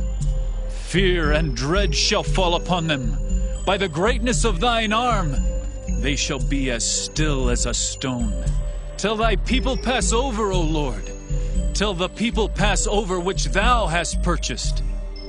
Thou shalt bring them in and plant them in the mountain of thine inheritance, in the place, O Lord, which thou hast made for thee to dwell in the sanctuary, O Lord, which thy hands have established. The Lord shall reign forever and ever. For the horse of Pharaoh went in with his chariots and with his horsemen into the sea, and the Lord brought again the waters of the sea upon them. But the children of Israel went on dry land in the midst of the sea. And Miriam the prophetess, the sister of Aaron, took a timbrel in her hand, and all the women went out after her with timbrels and with dances. And Miriam answered them, Sing ye to the Lord, for he hath triumphed gloriously. The horse and his rider hath he thrown into the sea. So Moses brought Israel from the Red Sea, and they went out into the wilderness of Shur. And they went 3 days in the wilderness and found no water. And when they came to Marah, they could not drink of the waters of Marah, for they were bitter. Therefore the name of it was called Marah. And the people murmured against Moses, saying, What shall we drink? And he cried unto the Lord, and the Lord showed him a tree, which when he had cast into the waters were made sweet. There he made for them a statute and an ordinance, and there he proved them, and said, If thou wilt diligently hearken to the voice of the Lord thy God, and wilt do that which is right in his sight, and wilt give ear to his commandments, and keep all his statutes, I will put none of these diseases upon thee, which I have brought upon the Egyptians. For I am the Lord that healeth thee. And they came to Elim, where were 12 wells of water, and 70 palm trees, and they encamped there by the waters. Exodus chapter 16. And they took their journey from Elim, and all the congregation of the children of Israel came unto the wilderness of Sin, which is between Elim and Sinai, on the 15th day of the 2nd month after their departing out of the land of Egypt. And the whole congregation of the children of Israel murmured against Moses and Aaron in the wilderness. And the children of Israel said unto them, Would to God we had died by the hand of the Lord in the land of Egypt, when we sat by the flesh pots, and when we did eat bread to the full. For ye have brought us forth into this wilderness to kill this whole assembly with hunger. Then said the Lord unto Moses, Behold, I will rain bread from heaven for you, and the people shall go out and gather a certain rate every day, that I may prove them, whether they will walk in my law or no. And it shall come to pass that on the 6th day they shall prepare that which they bring in, and it shall be twice as much as they gather daily. And Moses and Aaron said unto all the children of Israel, At even then ye shall know that the Lord hath brought you out from the land of Egypt. And in the morning then ye shall see the glory of the Lord, for that he heareth your murmurings against the Lord. And what are we that ye murmur against us? And Moses said, This shall be when the Lord shall give you in the evening flesh to eat, and in the morning bread to the full. For that the Lord heareth your murmurings which ye murmur against him. And what are we? Your murmurings are not against us, but against the Lord. And Moses spake unto Aaron, Say unto all the congregation of the children of Israel, Come near before the Lord, for he hath heard your murmurings. And it came to pass, as Aaron spake unto the whole congregation of the children of Israel, that they looked toward the wilderness, and behold, the glory of the Lord appeared in the cloud. And the Lord spake unto Moses, saying, I have heard the murmurings of the children of Israel. Speak unto them, saying, At even ye shall eat flesh, and in the morning ye shall be filled with bread, and ye shall know that I am the Lord your God. And it came to pass, that at even the quails came up and covered the camp, and in the morning the dew lay round about the host. And when the dew that lay was gone up, behold, upon the face of the wilderness there lay a small round thing, as small as the hoarfrost on the ground. And when the children of Israel saw it, they said one to another, It is manna. For they wist not what it was. And Moses said unto them, This is the bread which the Lord hath given you to eat. This is the thing which the Lord hath commanded. Gather of it every man according to his eating, an omer for every man according to the number of your persons. Take ye every man for them which are in his tents. And the children of Israel did so, and gathered, some more, some less. And when they did meet it with an omer, he that gathered much had nothing over, and he that gathered little had no lack. They gathered every man according to his eating. And Moses said, Let no man leave of it till the morning. Notwithstanding they hearkened not unto Moses, but some of them left of it until the morning, and it bred worms and stank, and Moses was wroth with them. And they gathered it every morning, every man according to his eating, and when the sun waxed hot, it melted. And it came to pass that on the 6th day they gathered twice as much bread, 2 omers for one man. And all the rulers of the congregation came and told Moses. And he said unto them, This is that which the Lord hath said. Tomorrow is the rest of the holy Sabbath unto the Lord. Bake that which ye will bake today, and seethe that ye will seethe. And that which remaineth over lay up for you to be kept until the morning. And they laid it up till the morning as Moses bade, and it did not stink, neither was there any worm therein. And Moses said, Eat that today, for today is a Sabbath unto the Lord. Today ye shall not find it in the field. 6 days ye shall gather it, but on the 7th day, which is the Sabbath, in it there shall be none.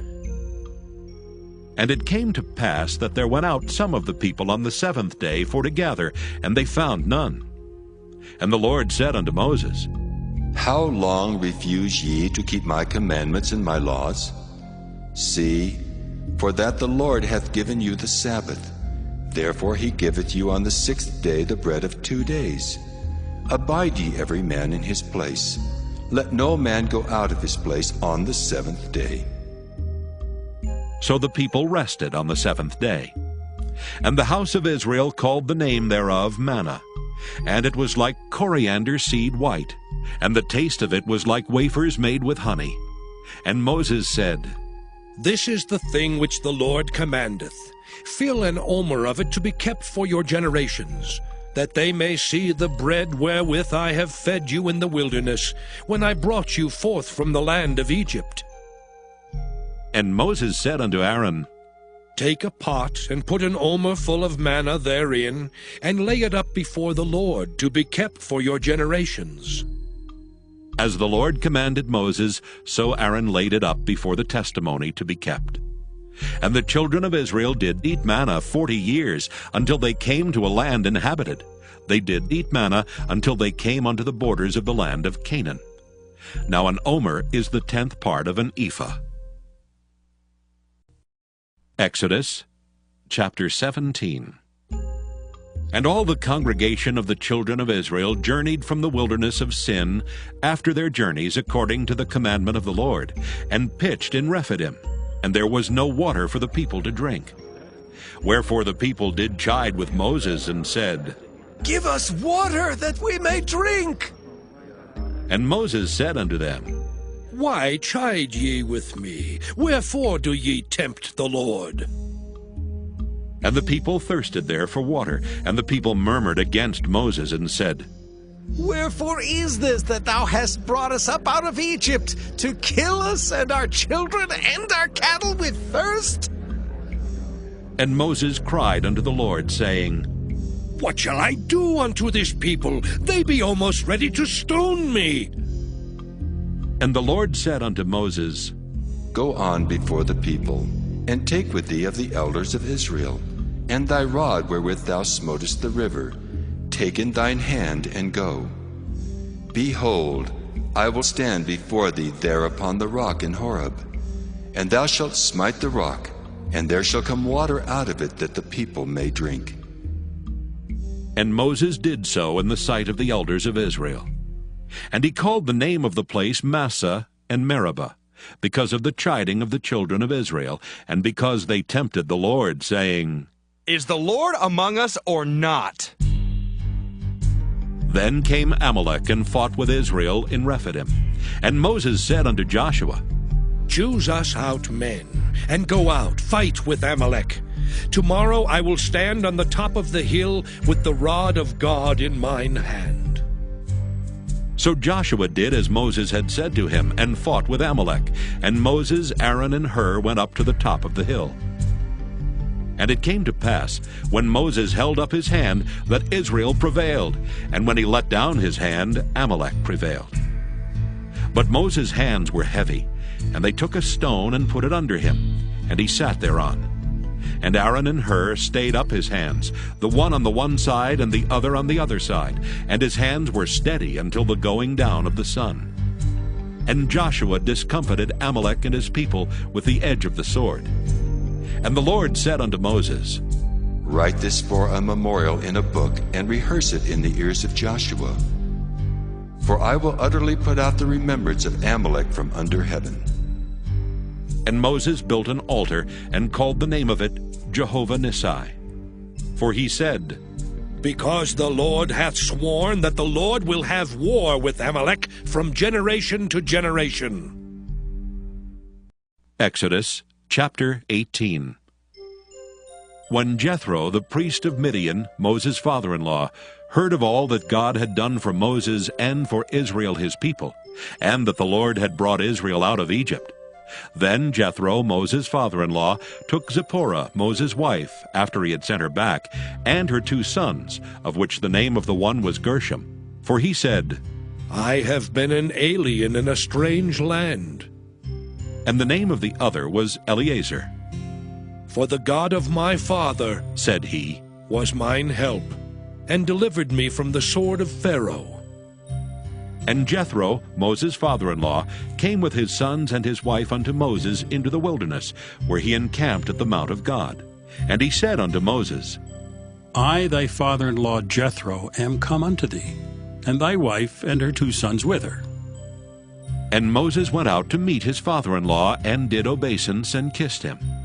And they asked each other of their welfare, and they came into the tent. And Moses told his father-in-law all that the Lord had done unto Pharaoh, and to the Egyptians for Israel's sake, and all the travail that had come upon them by the way, and how the Lord delivered them. And Jethro rejoiced for all the goodness which the Lord had done to Israel, whom he had delivered out of the hand of the Egyptians. And Jethro said, Blessed be the Lord, who hath delivered you out of the hand of the Egyptians. and out of the hand of Pharaoh, who hath delivered the people from under the hand of the Egyptians. Now I know that the Lord is greater than all gods, for in the thing wherein they dealt proudly he was above them. And Jethro, Moses' father-in-law, took a burnt offering and sacrifices for God. And Aaron came, and all the elders of Israel, to eat bread with Moses' father-in-law before God. And it came to pass on the morrow that Moses sat to judge the people, and the people stood by Moses from the morning unto the evening. And when Moses' father-in-law saw all that he did to the people, he said, What is this thing that thou doest to the people? Why sittest thou thyself alone, and all the people stand by thee from morning until even? And Moses said unto his father-in-law, Because the people come unto me to inquire of God. When they have a matter, they come unto me, and I judge between one and another, and I do make them know the statutes of God and his laws. And Moses' father-in-law said unto him, The thing that thou doest is not good. Thou wilt surely wear away both thou and this people that is with thee. For this thing is too heavy for thee. Thou art not able to perform it thyself alone. Hearken now unto my voice. I will give thee counsel, and God shall be with thee. Be thou for the people to Godward, that thou mayest bring the causes unto God. And thou shalt teach them ordinances and laws, and shalt show them the way wherein they must walk, and the work that they must do. Moreover, thou shalt provide out of all the people able men such as fear God, men of truth, hating covetousness, and place such over them to be rulers of thousands, and rulers of hundreds, rulers of 50s, and rulers of 10s. And let them judge the people at all seasons.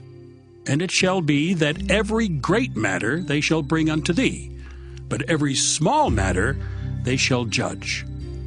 So shall it be easier for thyself, and they shall bear the burden with thee. If thou shalt do this thing, and God command thee so, then thou shalt be able to endure, and all this people shall also go to their place in peace. So Moses hearkened to the voice of his father-in-law, and did all that he had said. And Moses chose able men out of all Israel, and made them heads over the people, rulers of thousands, rulers of hundreds, rulers of 50s, and rulers of 10s. And they judged the people at all seasons. The hard causes they brought unto Moses, but every small matter they judged themselves. And Moses let his father-in-law depart, and he went his way into his own land.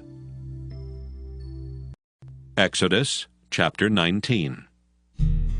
In the 3rd month, when the children of Israel were gone forth out of the land of Egypt, the same day came they into the wilderness of Sinai. For they were departed from Rephidim, and were come to the desert of Sinai, and had pitched in the wilderness. And there Israel camped before the mount. And Moses went up unto God, and the Lord called unto him out of the mountain, saying, Thus shalt thou say to the house of Jacob, and tell the children of Israel, Ye have seen what I did unto the Egyptians, and how I bare you on eagle's wings, and brought you unto myself. Now therefore, if ye will obey my voice indeed, and keep my covenant, then ye shall be a peculiar treasure unto me above all people, for all the earth is mine. And ye shall be unto me a kingdom of priests, and an holy nation. These are the words which thou shalt speak unto the children of Israel. And Moses came and called for the elders of the people, and laid before their faces all these words which the Lord commanded him. And all the people answered together and said, All that the Lord hath spoken, we will do. And Moses returned the words of the people unto the Lord. And the Lord said unto Moses, Lo, I come unto thee in a thick cloud, that the people may hear when I speak with thee, and believe thee forever. And Moses told the words of the people unto the Lord. And the Lord said unto Moses, Go unto the people, and sanctify them today and tomorrow, and let them wash their clothes, and be ready against the 3rd day. For the 3rd day the Lord will come down in the sight of all the people upon Mount Sinai. And thou shalt set bounds unto the people round about, saying, Take heed to yourselves that ye go not up into the mount, or touch the border of it. Whosoever toucheth the mount shall be surely put to death. There shall not an hand touch it, but he shall surely be stoned or shot through. Whether it be beast or man, it shall not live. When the trumpet soundeth long, they shall come up to the mount. And Moses went down from the mount unto the people, and sanctified the people, and they washed their clothes. And he said unto the people, Be ready against the third day, come not at your wives. And it came to pass on the third day in the morning that there were thunders and lightnings, and a thick cloud upon the mount, and the voice of the trumpet exceeding loud, so that all the people that was in the camp trembled. And Moses brought forth the people out of the camp to meet with God, and they stood at the nether part of the mount. And Mount Sinai was altogether on a smoke, because the Lord descended upon it in fire. And the smoke thereof ascended as the smoke of a furnace, and the whole mount quaked greatly. And when the voice of the trumpet sounded long, and waxed louder and louder, Moses spake, and God answered him by a voice. And the Lord came down upon Mount Sinai on the top of the mount. And the Lord called Moses up to the top of the mount, and Moses went up. And the Lord said unto Moses, Go down, charge the people, lest they break through unto the Lord to gaze, and many of them perish. And let the priests also, which come near to the Lord, sanctify themselves, lest the Lord break forth upon them. And Moses said unto the Lord, The people cannot come up to Mount Sinai, for thou chargest us, saying, Set bounds about the mount, and sanctify it. And the Lord said unto him, Away, get thee down, and thou shalt come up, thou and Aaron with thee. But let not the priests and the people break through to come up unto the Lord, lest he break forth upon them. So Moses went down unto the people, and spake unto them. Exodus chapter 20.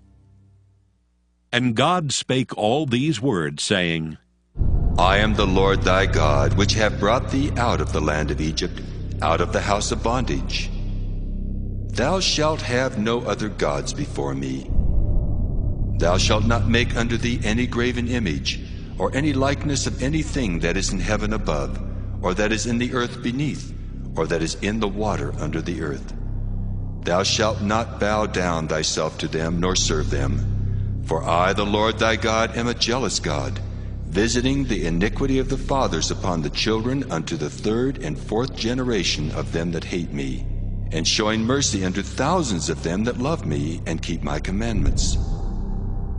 Thou shalt not take the name of the Lord thy God in vain, for the Lord will not hold him guiltless that taketh his name in vain. Remember the Sabbath day to keep it holy. 6 days shalt thou labor and do all thy work. But the seventh day is the Sabbath of the Lord thy God. In it thou shalt not do any work, thou, nor thy son, nor thy daughter, thy manservant, nor thy maidservant, nor thy cattle, nor thy stranger that is within thy gates. For in 6 days the Lord made heaven and earth, the sea, and all that in them is, and rested the seventh day. Wherefore the Lord blessed the Sabbath day, and hallowed it. Honor thy father and thy mother, that thy days may be long upon the land which the Lord thy God giveth thee. Thou shalt not kill. Thou shalt not commit adultery. Thou shalt not steal. Thou shalt not bear false witness against thy neighbor. Thou shalt not covet thy neighbor's house. Thou shalt not covet thy neighbor's wife, nor his manservant, nor his maidservant, nor his ox, nor his ass, nor anything that is thy neighbor's. And all the people saw the thunderings, and the lightnings, and the noise of the trumpet, and the mountain smoking. And when the people saw it, they removed and stood afar off. And they said unto Moses, Speak thou with us, and we will hear, but let not God speak with us, lest we die. And Moses said unto the people, Fear not, for God is come to prove you, and that his fear may be before your faces, that ye sin not. And the people stood afar off, and Moses drew near unto the thick darkness where God was.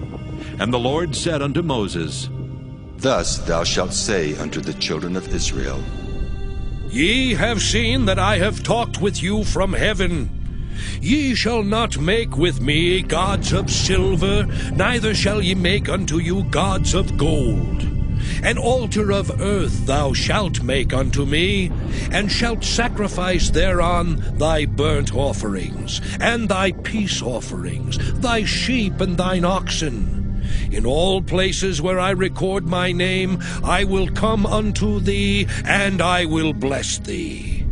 And if thou wilt make me an altar of stone, thou shalt not build it of hewn stone. For if thou lift up thy tool upon it, thou hast polluted it. Neither shalt thou go up by steps unto mine altar, that thy nakedness be not discovered thereon. Exodus chapter 21. Now these are the judgments which thou shalt set before them. If thou buy an Hebrew servant, 6 years he shall serve, and in the 7th he shall go out free for nothing. If he came in by himself, he shall go out by himself. If he were married, then his wife shall go out with him. If his master have given him a wife, and she have borne him sons or daughters, the wife and her children shall be her master's, and he shall go out by himself. And if the servant shall plainly say, I love my master, my wife and my children, I will not go out free, then his master shall bring him unto the judges. He shall also bring him to the door, or unto the door post. And his master shall bore his ear through with an awl, and he shall serve him forever. And if a man sell his daughter to be a maidservant, she shall not go out as the men servants do. If she please not her master, who hath betrothed her to himself, then shall he let her be redeemed. To sell her unto a strange nation he shall have no power, seeing he hath dealt deceitfully with her. And if he have betrothed her unto his son, he shall deal with her after the manner of daughters. If he take him another wife, her food, her raiment, and her duty of marriage shall he not diminish. And if he do not these 3 unto her, then shall she go out free without money. He that smiteth a man so that he die shall be surely put to death. And if a man lie not in wait, but God deliver him into his hand, then I will appoint thee a place whither he shall flee. But if a man come presumptuously upon his neighbor, to slay him with guile, thou shalt take him from mine altar, that he may die. And he that smiteth his father or his mother shall be surely put to death. And he that stealeth a man and selleth him, or if he be found in his hand, he shall surely be put to death. And he that curseth his father or his mother shall surely be put to death. And if men strive together, and one smite another with a stone, or with his fist, and he die not, but keepeth his bed, if he rise again, and walk abroad upon his staff, then shall he that smote him be quit. Only he shall pay for the loss of his time, and shall cause him to be thoroughly healed. And if a man smite his servant or his maid with a rod, and he die under his hand, he shall be surely punished. Notwithstanding, if he continue a day or 2, he shall not be punished, for he is his money. If men strive and hurt a woman with child, so that her fruit depart from her, and yet no mischief follow, he shall be surely punished according as the woman's husband will lay upon him, and he shall pay as the judges determine. And if any mischief follow, then thou shalt give life for life, eye for eye, tooth for tooth, hand for hand, foot for foot, burning for burning, wound for wound, stripe for stripe.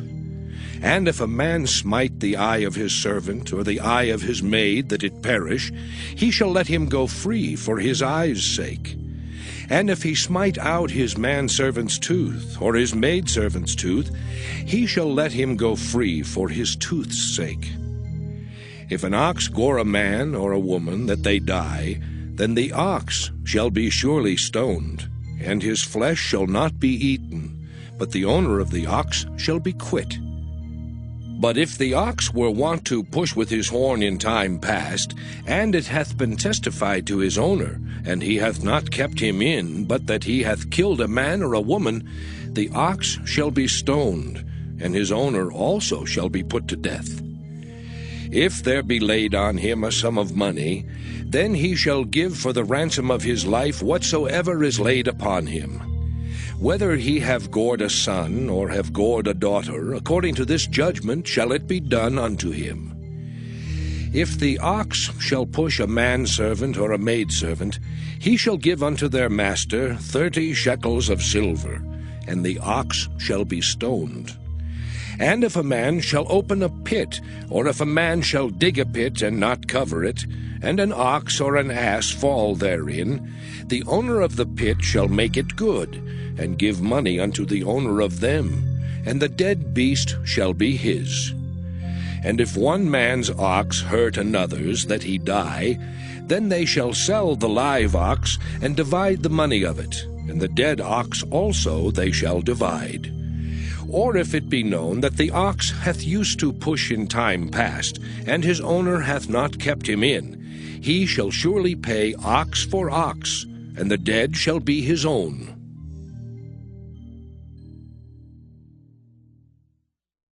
Exodus chapter 22.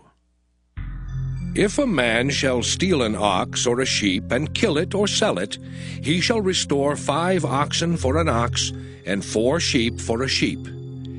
If a thief be found breaking up, and be smitten that he die, there shall no blood be shed for him. If the sun be risen upon him, there shall be blood shed for him, for he should make full restitution. If he have nothing, then he shall be sold for his theft. If the theft be certainly found in his hand alive, whether it be ox or ass or sheep, he shall restore double. If a man shall cause a field or vineyard to be eaten, and shall put in his beast, and shall feed in another man's field, of the best of his own field and of the best of his own vineyard shall he make restitution. If fire break out and catch in thorns, so that the stacks of corn or the standing corn or the field be consumed therewith, he that kindled the fire shall surely make restitution. If a man shall deliver unto his neighbor money or stuff to keep, and it be stolen out of the man's house, if the thief be found, let him pay double. If the thief be not found, then the master of the house shall be brought unto the judges, to see whether he have put his hand unto his neighbor's goods. For all manner of trespass, whether it be for ox, for ass, for sheep, for raiment, or for any manner of lost thing which another challengeth to be his, the cause of both parties shall come before the judges. And whom the judges shall condemn, he shall pay double unto his neighbor. If a man deliver unto his neighbor an ass or an ox or a sheep or any beast to keep, and it die or be hurt or driven away, no man seeing it, then shall an oath of the Lord be between them both, that he hath not put his hand unto his neighbor's goods, and the owner of it shall accept thereof, and he shall not make it good. And if it be stolen from him, he shall make restitution unto the owner thereof. If it be torn in pieces, then let him bring it for witness, and he shall not make good that which was torn. And if a man borrow aught of his neighbor, and it be hurt or die, the owner thereof being not with it, he shall surely make it good. But if the owner thereof be with it, he shall not make it good. If it be an hired thing, it came for his hire. And if a man entice a maid that is not betrothed, and lie with her, he shall surely endow her to be his wife. If her father utterly refuse to give her unto him, he shall pay money according to the dowry of virgins. Thou shalt not suffer a witch to live. Whosoever lieth with a beast shall surely be put to death. He that sacrificeth unto any god save unto the Lord only, he shall be utterly destroyed. Thou shalt neither vex a stranger nor oppress him, for ye were strangers in the land of Egypt. Ye shall not afflict any widow or fatherless child. If thou afflict them in any wise, and they cry at all unto me, I will surely hear their cry. And my wrath shall wax hot, and I will kill you with the sword, and your wives shall be widows, and your children fatherless. If thou lend money to any of my people that is poor by thee, thou shalt not be to him as an usurer, neither shalt thou lay upon him usury. If thou at all take thy neighbor's raiment to pledge, thou shalt deliver it unto him by that the sun goeth down. For that is his covering only, it is his raiment for his skin. Wherein shall he sleep? And it shall come to pass, when he crieth unto me, that I will hear, for I am gracious. Thou shalt not revile the gods, nor curse the ruler of thy people.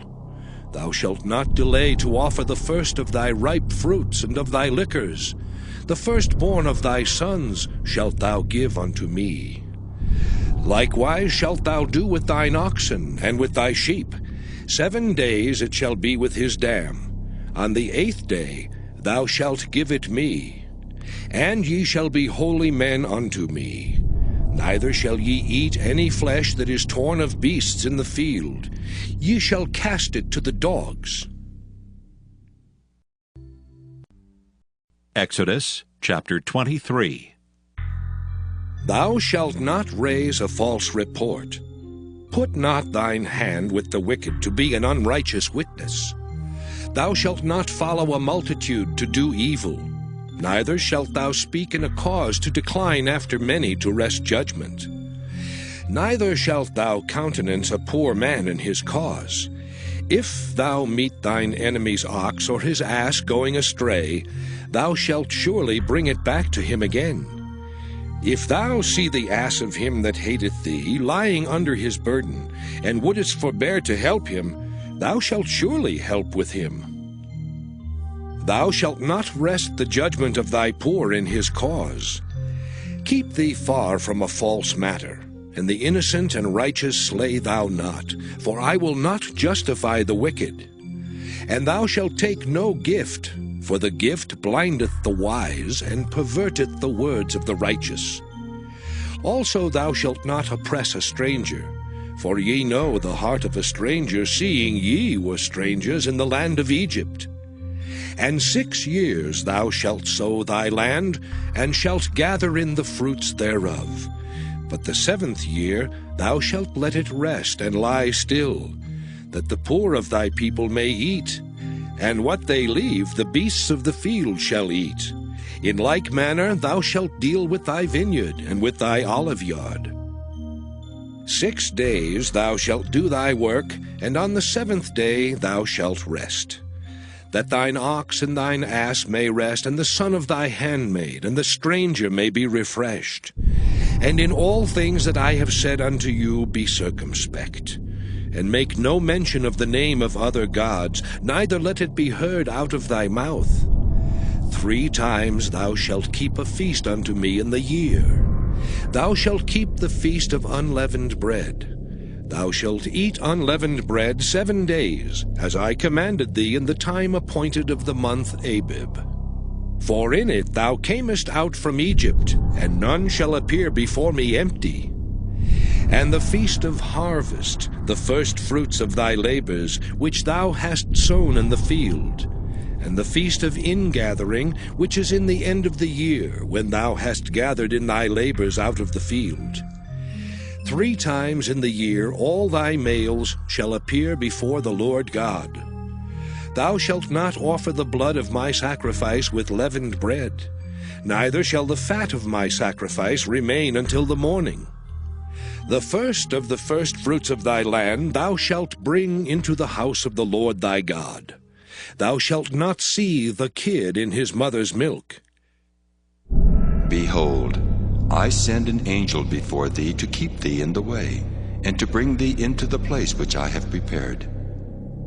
Beware of him, and obey his voice. Provoke him not, for he will not pardon your transgressions, for my name is in him. But if thou shalt indeed obey his voice, and do all that I speak, then I will be an enemy unto thine enemies, and an adversary unto thine adversaries. For mine angel shall go before thee, and bring thee in unto the Amorites and the Hittites and the Perizzites, and the Canaanites and Hivites and the Jebusites, and I will cut them off. Thou shalt not bow down to their gods, nor serve them, nor do after their works, but thou shalt utterly overthrow them, and quite break down their images. And ye shall serve the Lord your God, and he shall bless thy bread and thy water, and I will take sickness away from the midst of thee. There shall nothing cast their young, nor be barren in thy land. The number of thy days I will fulfill. I will send my fear before thee, and will destroy all the people to whom thou shalt come, and I will make all thine enemies turn their backs unto thee. And I will send hornets before thee, which shall drive out the Hivite, the Canaanite, and the Hittite from before thee. I will not drive them out from before thee in 1 year, lest the land become desolate, and the beast of the field multiply against thee. By little and little I will drive them out from before thee, until thou be increased and inherit the land. And I will set thy bounds from the Red Sea even unto the sea of the Philistines, and from the desert unto the river. For I will deliver the inhabitants of the land into your hand, and thou shalt drive them out before thee. Thou shalt make no covenant with them, nor with their gods. They shall not dwell in thy land, lest they make thee sin against me. For if thou serve their gods, it will surely be a snare unto thee. Exodus chapter 24. And he said unto Moses, Come up unto the Lord, thou and Aaron, Nadab and Abihu, and 70 of the elders of Israel, and worship ye afar off. And Moses alone shall come near the Lord. But they shall not come nigh, neither shall the people go up with him. And Moses came and told the people all the words of the Lord, and all the judgments. And all the people answered with one voice, and said, All the words which the Lord hath said will we do.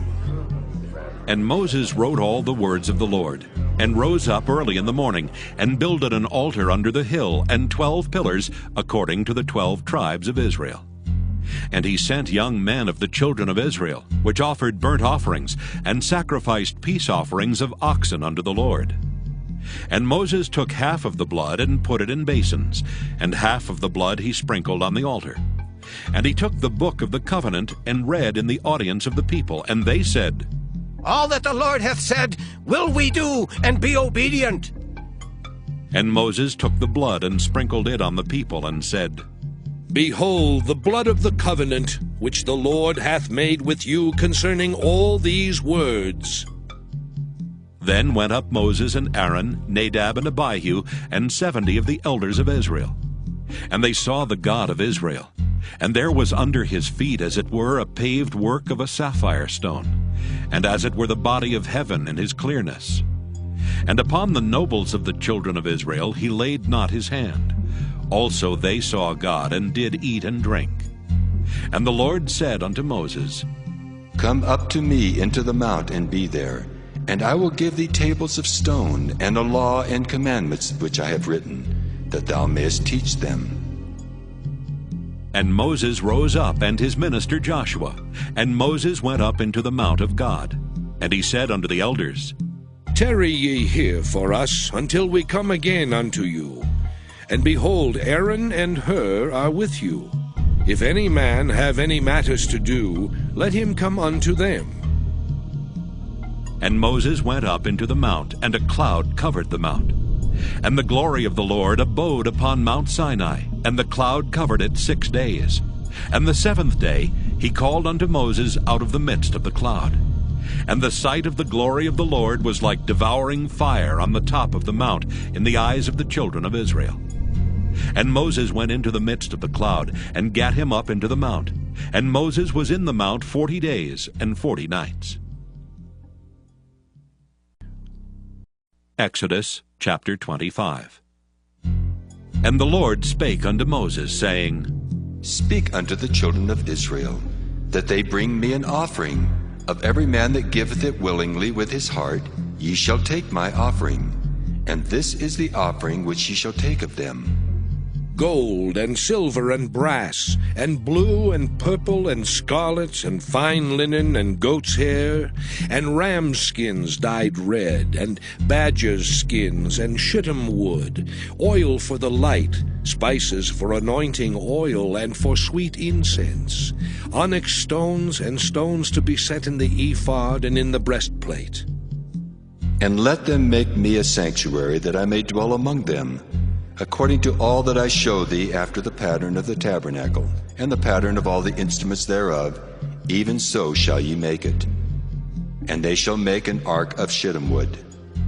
2 cubits and a half shall be the length thereof, and 1 cubit and a half the breadth thereof, and 1 cubit and a half the height thereof. And thou shalt overlay it with pure gold, within and without shalt thou overlay it, and shalt make upon it a crown of gold round about. And thou shalt cast 4 rings of gold for it, and put them in the 4 corners thereof, and 2 rings shall be in the one side of it, and 2 rings in the other side of it. And thou shalt make staves of shittim wood, and overlay them with gold. And thou shalt put the staves into the rings by the sides of the ark, that the ark may be borne with them. The staves shall be in the rings of the ark, they shall not be taken from it. And thou shalt put into the ark the testimony which I shall give thee. And thou shalt make a mercy seat of pure gold. 2 cubits and a half shall be the length thereof, and 1 cubit and a half the breadth thereof. And thou shalt make 2 cherubims of gold. Of beaten work shalt thou make them, in the 2 ends of the mercy seat. And make 1 cherub on the one end, and the other cherub on the other end. Even of the mercy seat shall ye make the cherubims on the 2 ends thereof.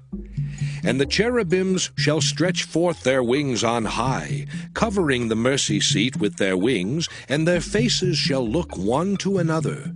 Toward the mercy seat shall the faces of the cherubims be. And thou shalt put the mercy seat above upon the ark, and in the ark thou shalt put the testimony that I shall give thee. And there I will meet with thee, and I will commune with thee from above the mercy seat, from between the 2 cherubims which are upon the ark of the testimony, of all things which I will give thee in commandment unto the children of Israel.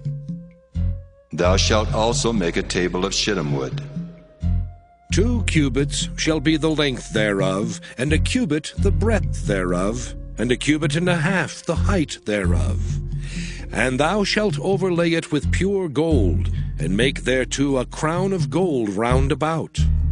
And thou shalt make unto it a border of an hand breadth round about, and thou shalt make a golden crown to the border thereof round about. And thou shalt make for it 4 rings of gold, and put the rings in the 4 corners that are on the 4 feet thereof. Over against the border shall the rings be for places of the staves to bear the table. And thou shalt make the staves of shittim wood, and overlay them with gold, that the table may be borne with them. And thou shalt make the dishes thereof, and spoons thereof, and covers thereof, and bowls thereof, to cover withal. Of pure gold shalt thou make them. And thou shalt set upon the table showbread before me alway. And thou shalt make a candlestick of pure gold. Of beaten work shall the candlestick be made. His shaft and his branches, his bowls, his knops and his flowers shall be of the same. And 6 branches shall come out of the sides of it. 3 branches of the candlestick out of the one side, and 3 branches of the candlestick out of the other side. 3 bowls made like unto almonds, with a knop and a flower in one branch, and 3 bowls made like almonds in the other branch, with a knop and a flower, so in the 6 branches that come out of the candlestick. And in the candlestick shall be 4 bowls made like unto almonds, with their knops and their flowers.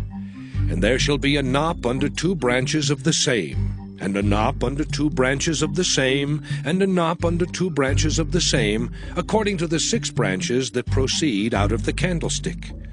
Their knops and their branches shall be of the same. All it shall be one beaten work of pure gold. And thou shalt make the 7 lamps thereof, and they shall light the lamps thereof, that they may give light over against it. And the tongs thereof and the snuff dishes thereof shall be of pure gold. Of a talent of pure gold shall he make it with all these vessels. And look that thou make them after their pattern, which was showed thee in the mount. Exodus chapter 26.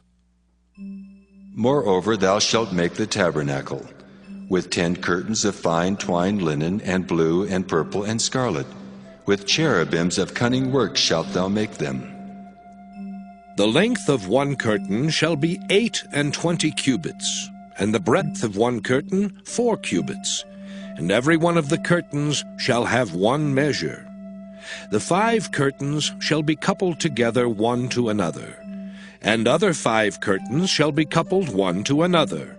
And thou shalt make loops of blue upon the edge of the one curtain from the selvage in the coupling, and likewise shalt thou make in the uttermost edge of another curtain in the coupling of the second.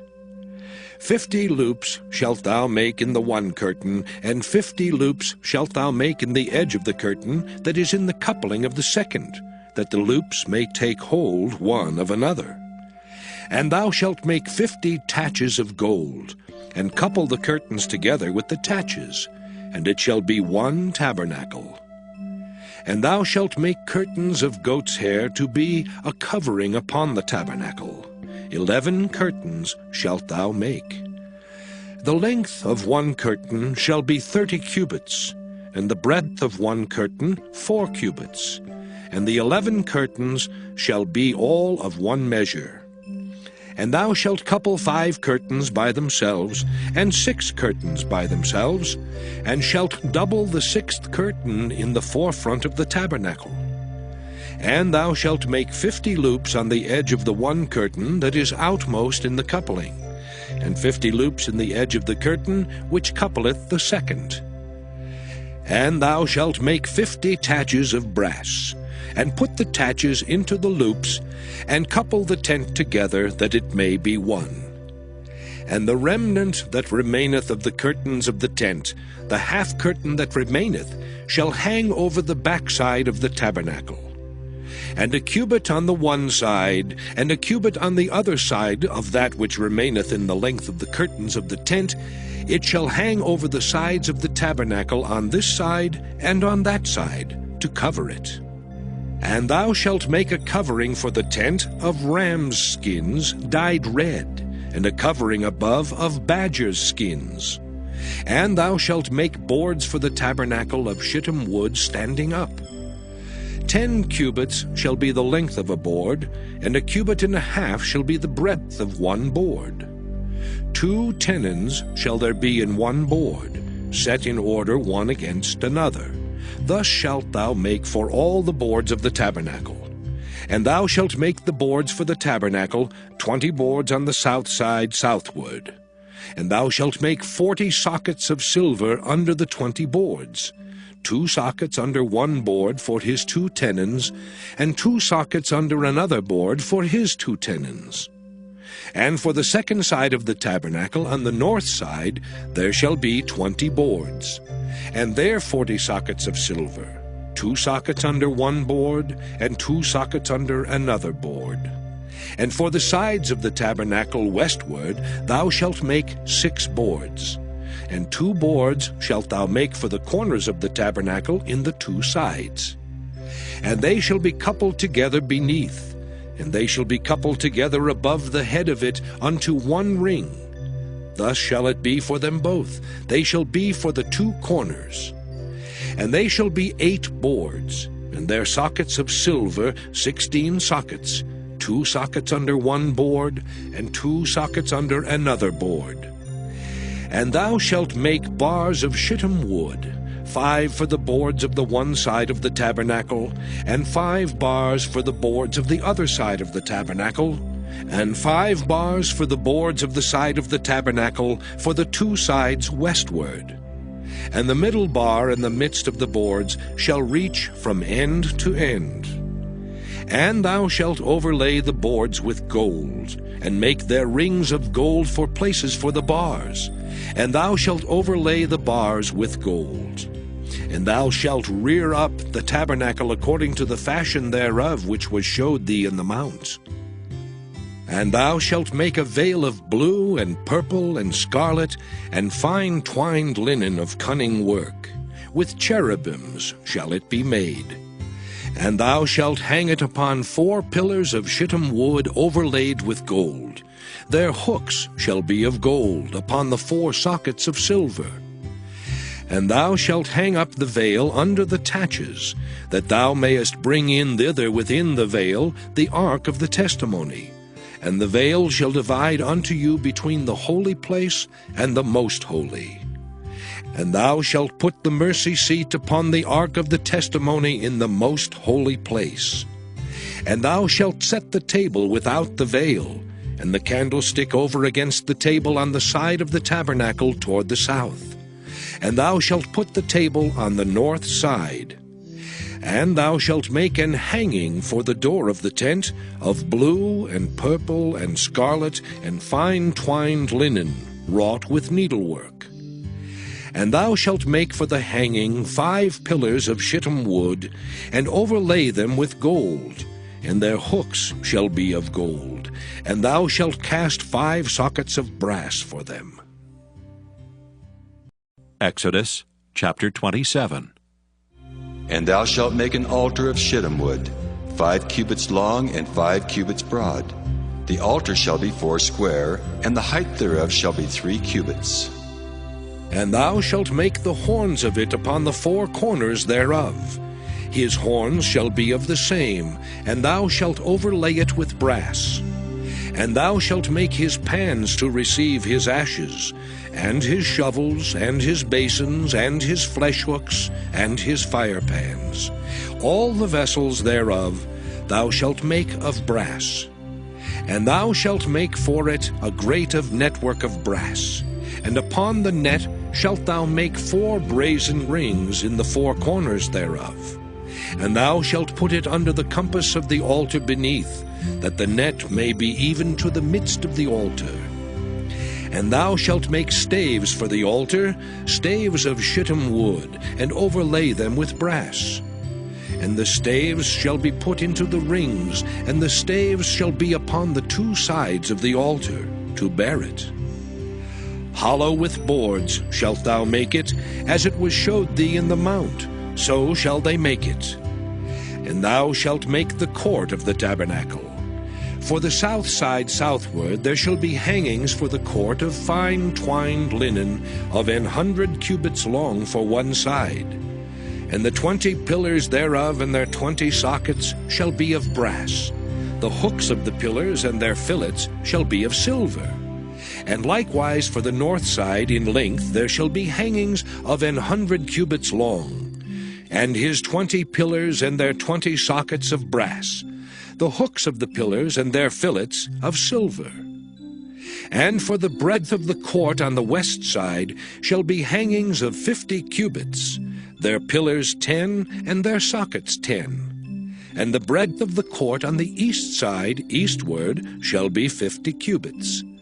The hangings of one side of the gate shall be 15 cubits, their pillars 3 and their sockets 3. And on the other side shall be hangings 15 cubits, their pillars 3 and their sockets 3. And for the gate of the court shall be an hanging of 20 cubits, of blue and purple and scarlet and fine twined linen, wrought with needlework, and their pillars shall be 4, and their sockets 4.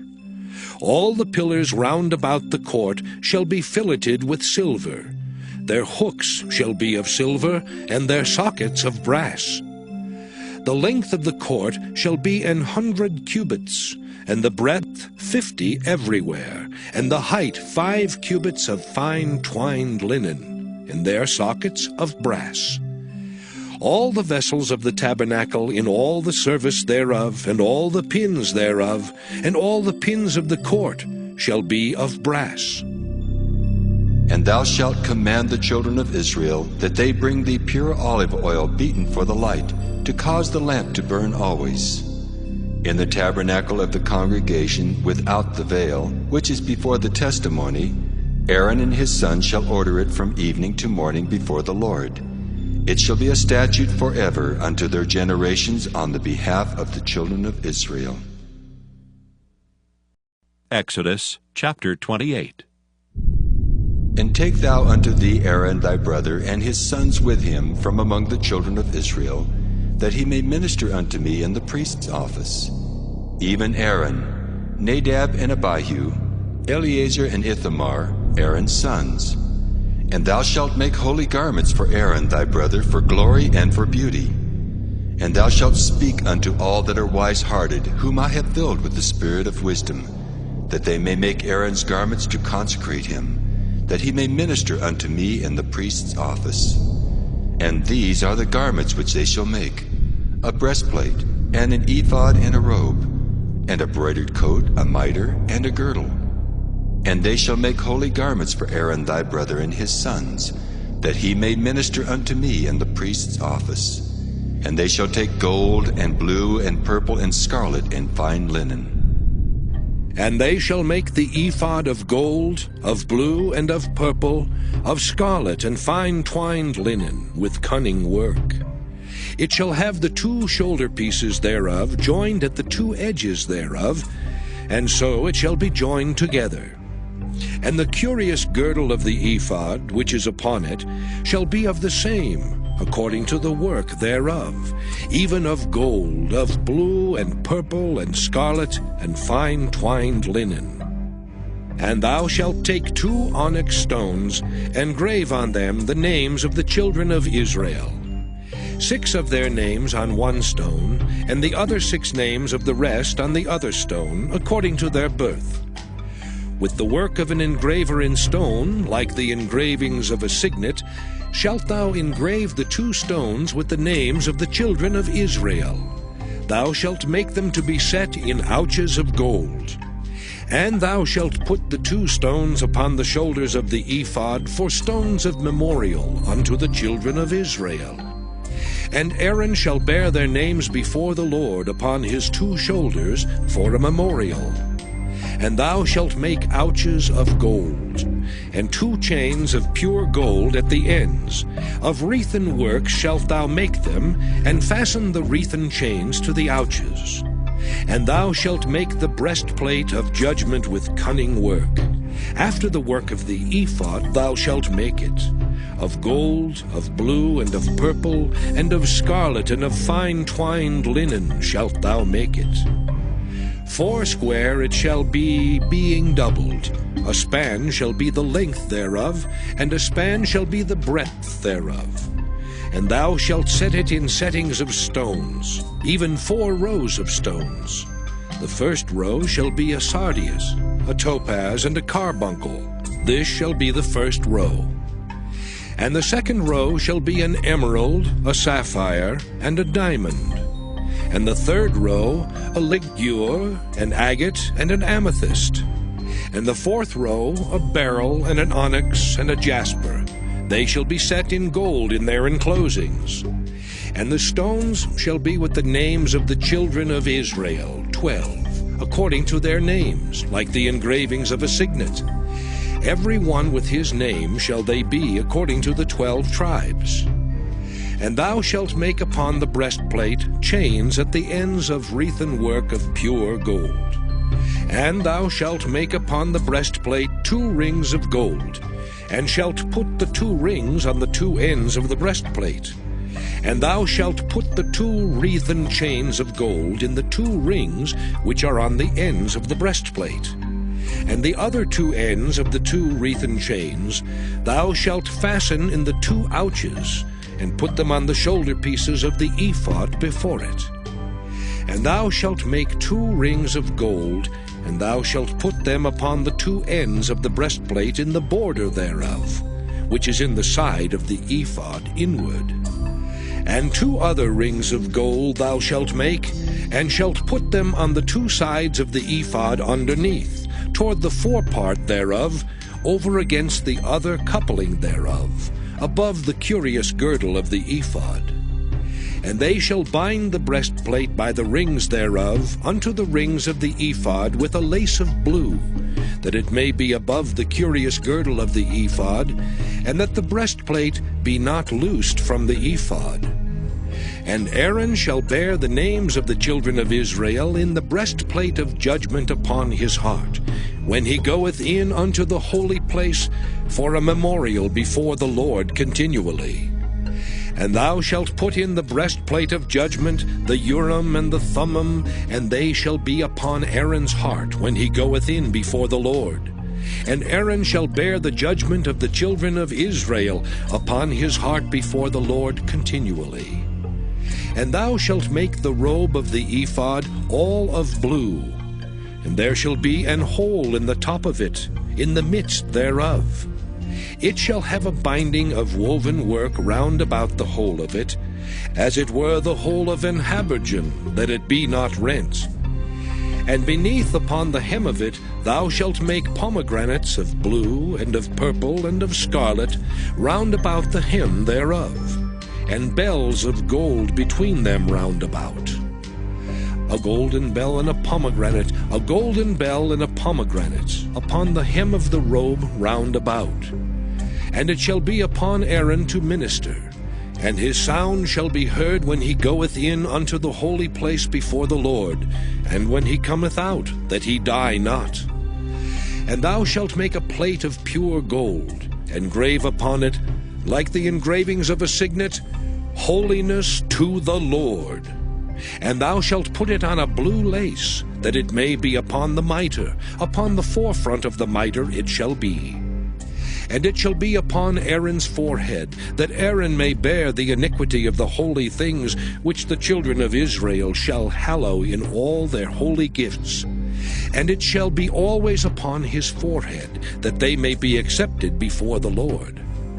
And thou shalt embroider the coat of fine linen, and thou shalt make the mitre of fine linen, and thou shalt make the girdle of needlework.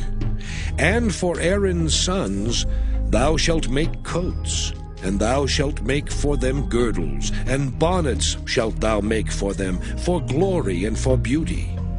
And thou shalt put them upon Aaron thy brother, and his sons with him, and shalt anoint them, and consecrate them, and sanctify them, that they may minister unto me in the priest's office. And thou shalt make them linen breeches to cover their nakedness. From the loins even unto the thighs they shall reach. And they shall be upon Aaron and upon his sons when they come in unto the tabernacle of the congregation, or when they come near unto the altar to minister in the holy place, that they bear not iniquity and die.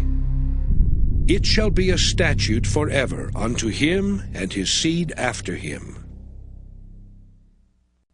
Exodus chapter 29. And this is the thing that thou shalt do unto them to hallow them, to minister unto me in the priest's office. Take 1 young bullock and 2 rams without blemish, and unleavened bread and cakes unleavened, tempered with oil, and wafers unleavened, anointed with oil. Of wheaten flour shalt thou make them. And thou shalt put them into 1 basket, and bring them in the basket with the bullock and the 2 rams.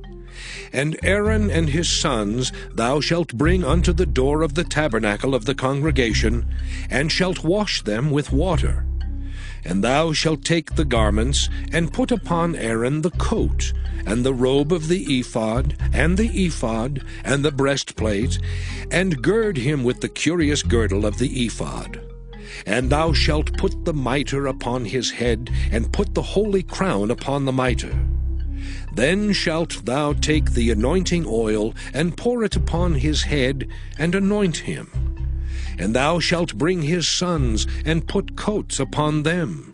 And thou shalt gird them with girdles, Aaron and his sons, and put the bonnets on them. And the priest's office shall be theirs for a perpetual statute. And thou shalt consecrate Aaron and his sons. And thou shalt cause a bullock to be brought before the tabernacle of the congregation. And Aaron and his sons shall put their hands upon the head of the bullock. And thou shalt kill the bullock before the Lord, by the door of the tabernacle of the congregation. And thou shalt take of the blood of the bullock, and put it upon the horns of the altar with thy finger, and pour all the blood beside the bottom of the altar. And thou shalt take all the fat that covereth the inwards, and the caul that is above the liver, and the 2 kidneys, and the fat that is upon them, and burn them upon the altar. But the flesh of the bullock, and his skin, and his dung, shalt thou burn with fire without the camp. It is a sin offering. Thou shalt also take 1 ram, and Aaron and his sons shall put their hands upon the head of the ram. And thou shalt slay the ram, and thou shalt take his blood, and sprinkle it round about upon the altar. And thou shalt cut the ram in pieces, and wash the inwards of him, and his legs, and put them unto his pieces, and unto his head. And thou shalt burn the whole ram upon the altar. It is a burnt offering unto the Lord. It is a sweet savour, an offering made by fire unto the Lord. And thou shalt take the other ram, and Aaron and his sons shall put their hands upon the head of the ram. Then shalt thou kill the ram, and take of his blood, and put it upon the tip of the right ear of Aaron, and upon the tip of the right ear of his sons, and upon the thumb of their right hand, and upon the great toe of their right foot, and sprinkle the blood upon the altar round about. And thou shalt take of the blood that is upon the altar, and of the anointing oil, and sprinkle it upon Aaron, and upon his garments, and upon his sons, and upon the garments of his sons with him. And he shall be hallowed, and his garments, and his sons' garments with him. Also thou shalt take of the ram the fat and the rump, and the fat that covereth the inwards, and the caul above the liver, and the 2 kidneys, and the fat that is upon them, and the right shoulder, for it is a ram of consecration. And 1 loaf of bread, and 1 cake of oiled bread, and 1 wafer out of the basket of the unleavened bread that is before the Lord. And thou shalt put all in the hands of Aaron, and in the hands of his sons, and shalt wave them for a wave offering before the Lord. And thou shalt receive them of their hands, and burn them upon the altar for a burnt offering, for a sweet savour before the Lord. It is an offering made by fire unto the Lord. And thou shalt take the breast of the ram of Aaron's consecration, and wave it for a wave offering before the Lord, and it shall be thy part. And thou shalt sanctify the breast of the wave offering, and the shoulder of the heave offering, which is waved and which is heaved up, of the ram of the consecration, even of that which is for Aaron, and of that which is for his sons. And it shall be Aaron's and his sons by a statute forever from the children of Israel. For it is an heave offering, and it shall be an heave offering from the children of Israel of the sacrifice of their peace offerings, even their heave offering unto the Lord. And the holy garments of Aaron shall be his sons after him, to be anointed therein, and to be consecrated in them.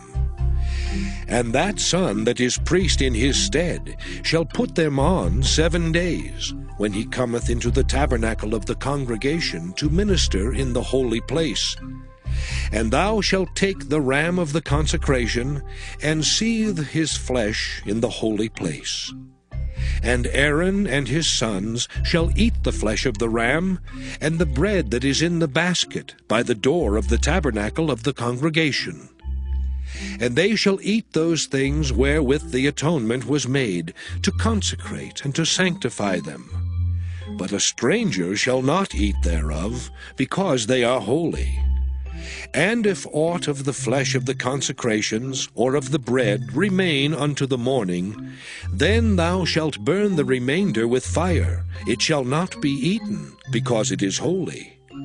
And thus shalt thou do unto Aaron, and to his sons according to all things which I have commanded thee. 7 days shalt thou consecrate them. And thou shalt offer every day a bullock for a sin offering for atonement. And thou shalt cleanse the altar, when thou hast made an atonement for it, and thou shalt anoint it, to sanctify it.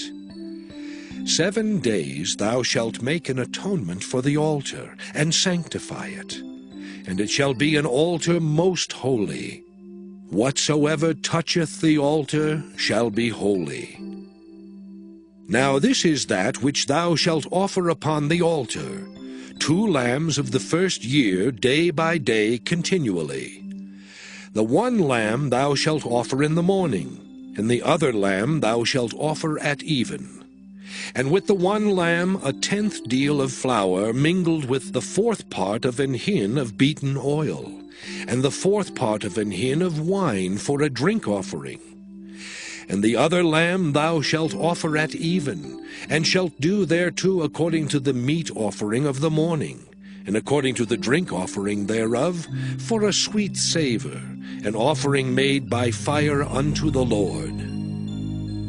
This shall be a continual burnt offering throughout your generations, at the door of the tabernacle of the congregation before the Lord, where I will meet you to speak there unto thee. And there I will meet with the children of Israel, and the tabernacle shall be sanctified by my glory. And I will sanctify the tabernacle of the congregation and the altar. I will sanctify also both Aaron and his sons to minister to me in the priest's office. And I will dwell among the children of Israel, and will be their God. And they shall know that I am the Lord their God, that brought them forth out of the land of Egypt, that I may dwell among them. I am the Lord their God. Exodus chapter 30. And thou shalt make an altar to burn incense upon. Of shittim wood shalt thou make it. A cubit shall be the length thereof, and a cubit the breadth thereof. 4 square shall it be, and 2 cubits shall be the height thereof. The horns thereof shall be of the same. And thou shalt overlay it with pure gold, the top thereof, and the sides thereof round about, and the horns thereof. And thou shalt make unto it a crown of gold round about. And 2 golden rings shalt thou make to it under the crown of it. By the 2 corners thereof, upon the 2 sides of it shalt thou make it. And they shall be for places for the staves to bear it withal. And thou shalt make the staves of shittim wood, and overlay them with gold. And thou shalt put it before the veil that is by the ark of the testimony, before the mercy seat that is over the testimony, where I will meet with thee. And Aaron shall burn thereon sweet incense every morning. When he dresseth the lamps, he shall burn incense upon it. And when Aaron lighteth the lamps at even, he shall burn incense upon it, a perpetual incense before the Lord throughout your generations. Ye shall offer no strange incense thereon, nor burnt sacrifice, nor meat offering. Neither shall ye pour drink offering thereon. And Aaron shall make an atonement upon the horns of it once in a year with the blood of the sin offering of atonements. Once in the year shall he make atonement upon it throughout your generations. It is most holy unto the Lord. And the Lord spake unto Moses, saying, When thou takest the sum of the children of Israel after their number, then shall they give every man a ransom for his soul unto the Lord, when thou numberest them. that there be no plague among them when thou numberest them. This they shall give every one that passeth among them that are numbered, half a shekel after the shekel of the sanctuary. A shekel is 20 gerahs, and half shekel shall be the offering of the Lord. Every one that passeth among them that are numbered, from 20 years old and above, shall give an offering unto the Lord. The rich shall not give more, and the poor shall not give less than half a shekel when they give an offering unto the Lord, to make an atonement for your souls. And thou shalt take the atonement money of the children of Israel, and shalt appoint it for the service of the tabernacle of the congregation, that it may be a memorial unto the children of Israel before the Lord, to make an atonement for your souls. And the Lord spake unto Moses, saying, Thou shalt also make a laver of brass, and his foot also of brass to wash withal. And thou shalt put it between the tabernacle of the congregation and the altar, and thou shalt put water therein. For Aaron and his sons shall wash their hands and their feet thereat. When they go into the tabernacle of the congregation, they shall wash with water, that they die not. Or when they come near to the altar to minister, to burn offering made by fire unto the Lord. So they shall wash their hands and their feet, that they die not, and it shall be a statute forever to them, even to him and to his seed throughout their generations. Moreover the Lord spake unto Moses, saying, Take thou also unto thee principal spices. Of pure myrrh 500 shekels, and of sweet cinnamon half so much, even 250 shekels, and of sweet calamus 250 shekels, and of cassia 500 shekels, after the shekel of the sanctuary, and of oil olive and hin. And thou shalt make it an oil of holy ointment, an ointment compound after the art of the apothecary. It shall be an holy anointing oil. And thou shalt anoint the tabernacle of the congregation therewith, and the ark of the testimony, and the table and all his vessels, and the candlestick and his vessels, and the altar of incense, and the altar of burnt offering with all his vessels, and the laver and his foot. And thou shalt sanctify them, that they may be most holy. Whatsoever toucheth them shall be holy. And thou shalt anoint Aaron and his sons, and consecrate them, that they may minister unto me in the priest's office. And thou shalt speak unto the children of Israel, saying, This shall be an holy anointing oil unto me throughout your generations. Upon man's flesh shall it not be poured, neither shall ye make any other like it, after the composition of it. It is holy, and it shall be holy unto you. Whosoever compoundeth any like it, or whosoever putteth any of it upon a stranger, shall even be cut off from his people. And the Lord said unto Moses, Take unto thee sweet spices, stadge, and onycha, and galbanum. These sweet spices with pure frankincense, of each shall there be a like weight. And thou shalt make it a perfume, a confection after the art of the apothecary, tempered together, pure and holy. And thou shalt beat some of it very small, and put of it before the testimony in the tabernacle of the congregation, where I will meet with thee. It shall be unto you most holy. And as for the perfume which thou shalt make, ye shall not make to yourselves according to the composition thereof. It shall be unto thee holy for the Lord. Whosoever shall make like unto that, to smell thereto, shall even be cut off from his people.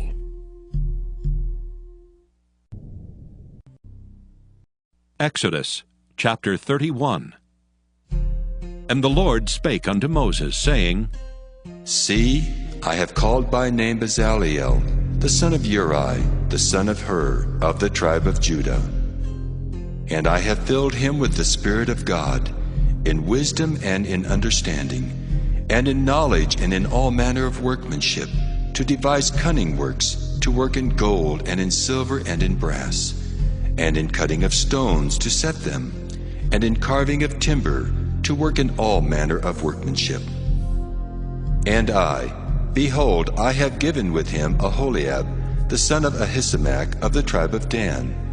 And in the hearts of all that are wise-hearted, I have put wisdom that they may make all that I have commanded thee. The tabernacle of the congregation, and the ark of the testimony, and the mercy seat that is thereupon, and all the furniture of the tabernacle, and the table and his furniture, and the pure candlestick with all his furniture, and the altar of incense, and the altar of burnt offering with all his furniture, and the laver and his foot, and the cloths of service, and the holy garments for Aaron the priest, and the garments of his sons to minister in the priest's office. And the anointing oil, and sweet incense for the holy place, according to all that I have commanded thee shall they do. And the Lord spake unto Moses, saying, Speak thou also unto the children of Israel, saying, Verily my Sabbaths ye shall keep, for it is a sign between me and you throughout your generations, that ye may know that I am the Lord that doth sanctify you. Ye shall keep the Sabbath therefore, for it is holy unto you. Every one that defileth it shall surely be put to death.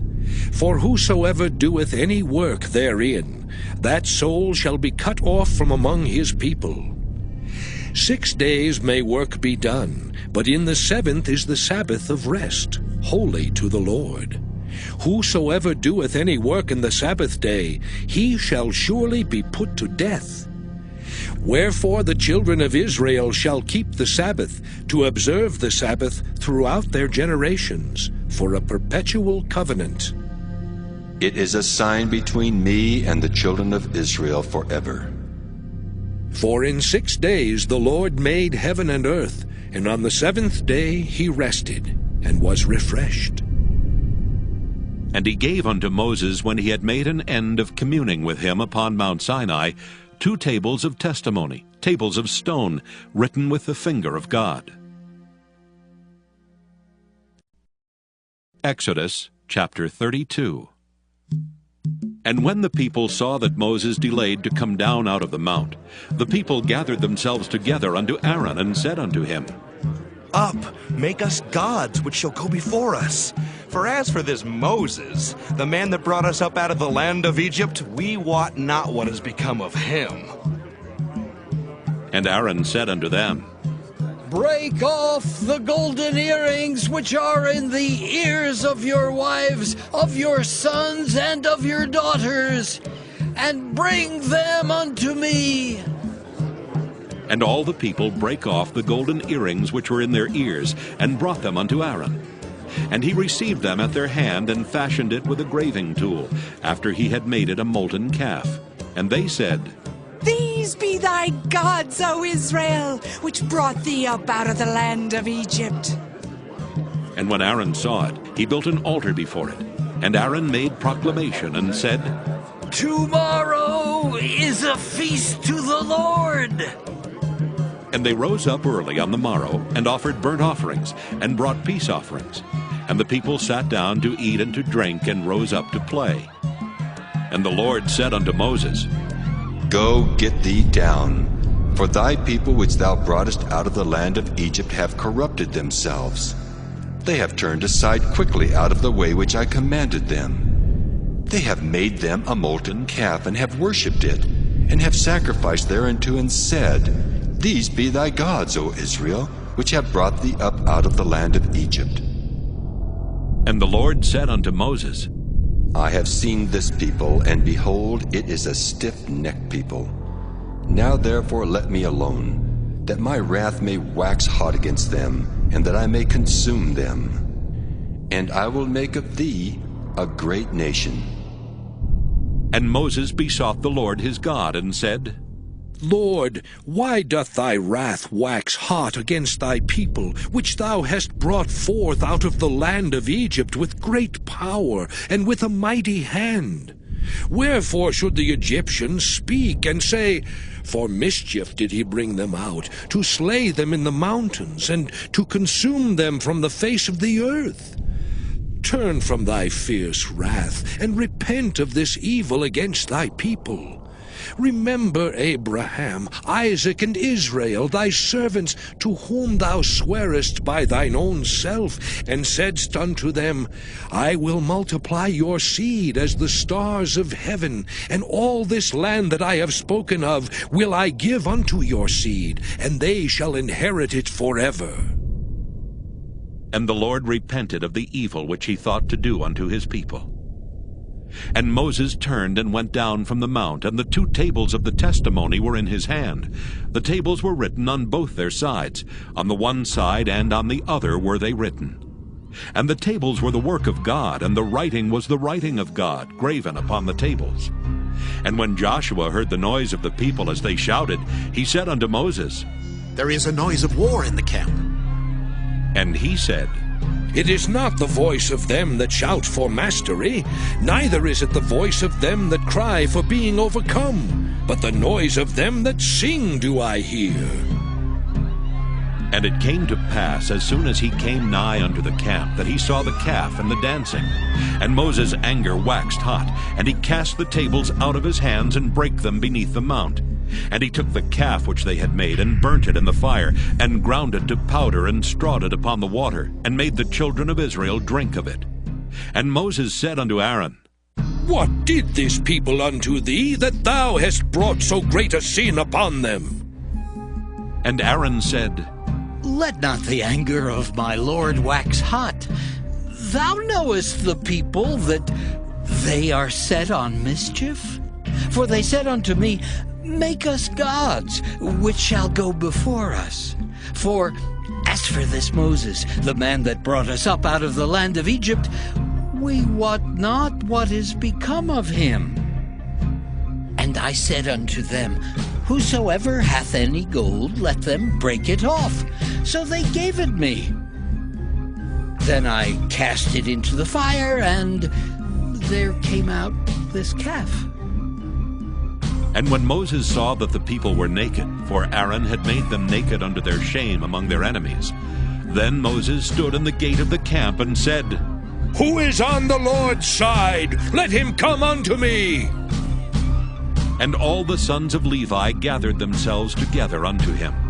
And he said unto them, Thus saith the Lord God of Israel, Put every man his sword by his side, and go in and out from gate to gate throughout the camp, and slay every man his brother, and every man his companion, and every man his neighbor.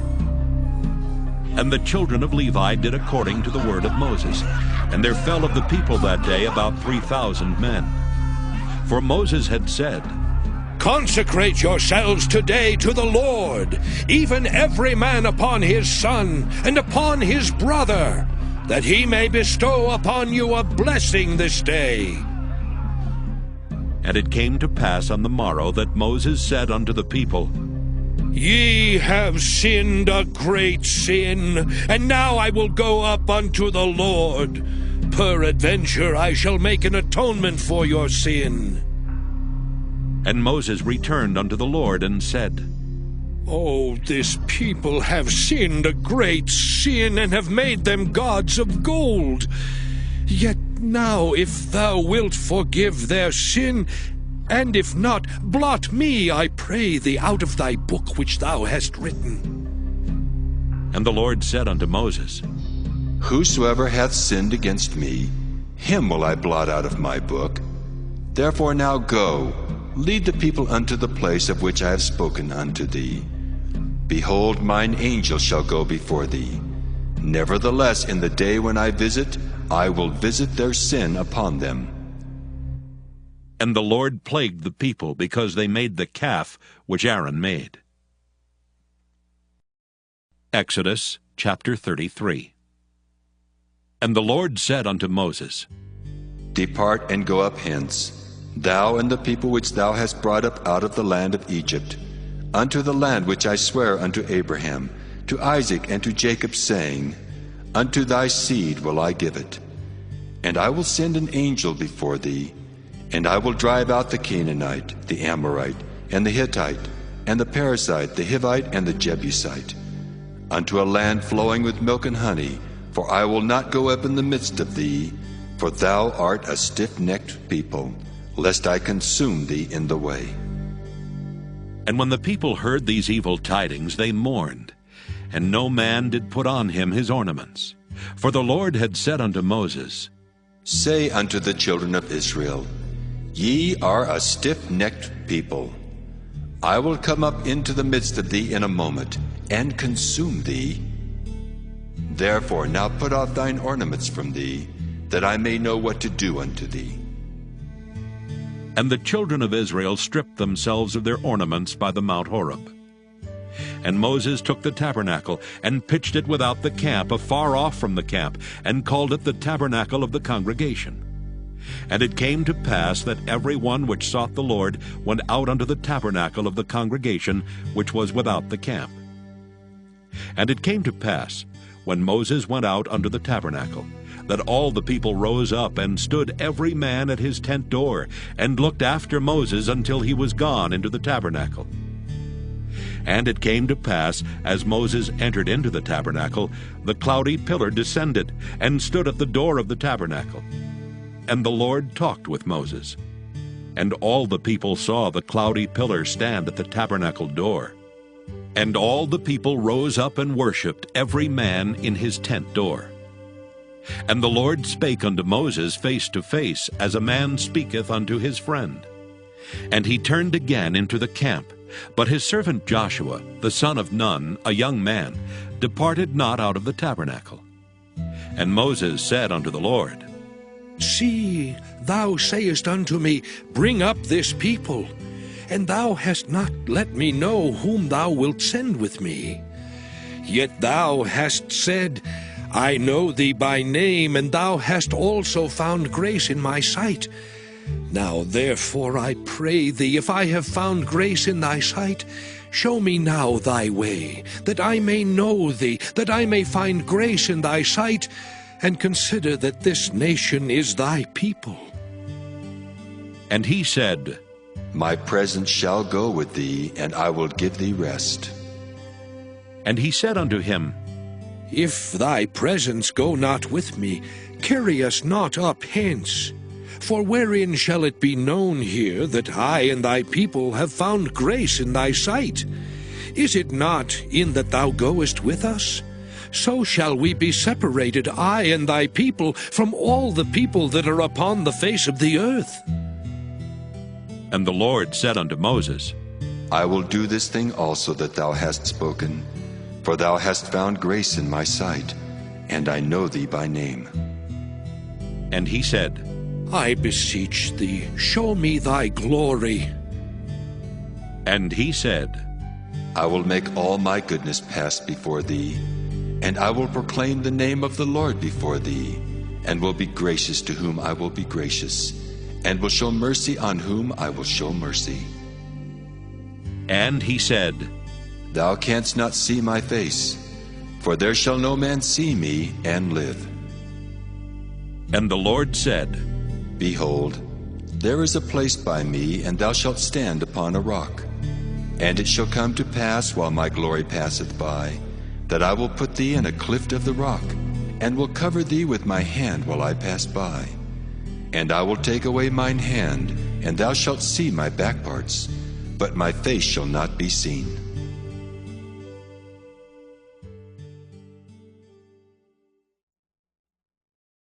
Exodus chapter 34. And the Lord said unto Moses, Hew thee 2 tables of stone like unto the first, and I will write upon these tables the words that were in the first tables which thou breakest. And be ready in the morning, and come up in the morning unto Mount Sinai, and present thyself there to me in the top of the mount. And no man shall come up with thee, neither let any man be seen throughout all the mount, neither let the flocks nor herds feed before that mount. And he hewed 2 tables of stone like unto the first. And Moses rose up early in the morning, and went up unto Mount Sinai, as the Lord had commanded him, and took in his hand the 2 tables of stone. And the Lord descended in the cloud, and stood with him there, and proclaimed the name of the Lord. And the Lord passed by before him, and proclaimed, The Lord God, merciful and gracious, long-suffering and abundant in goodness and truth, keeping mercy for thousands, forgiving iniquity and transgression and sin, and that will by no means clear the guilty, visiting the iniquity of the fathers upon the children and upon the children's children unto the third and to the fourth generation. And Moses made haste and bowed his head toward the earth and worshipped. And he said, If now I have found grace in thy sight, O Lord, let my Lord, I pray thee, go among us. For it is a stiff-necked people, and pardon our iniquity and our sin, and take us for thine inheritance. And he said, Behold, I make a covenant. Before all thy people I will do marvels such as have not been done in all the earth, nor in any nation. And all the people among which thou art shall see the work of the Lord. For it is a terrible thing that I will do with thee. Observe thou that which I command thee this day. Behold, I drive out before thee the Amorite, and the Canaanite, and the Hittite, and the Perizzite, and the Hivite, and the Jebusite. Take heed to thyself, lest thou make a covenant with the inhabitants of the land whither thou goest, lest it be for a snare in the midst of thee. But ye shall destroy their altars, break their images, and cut down their groves. For thou shalt worship no other God, for the Lord whose name is jealous is a jealous God.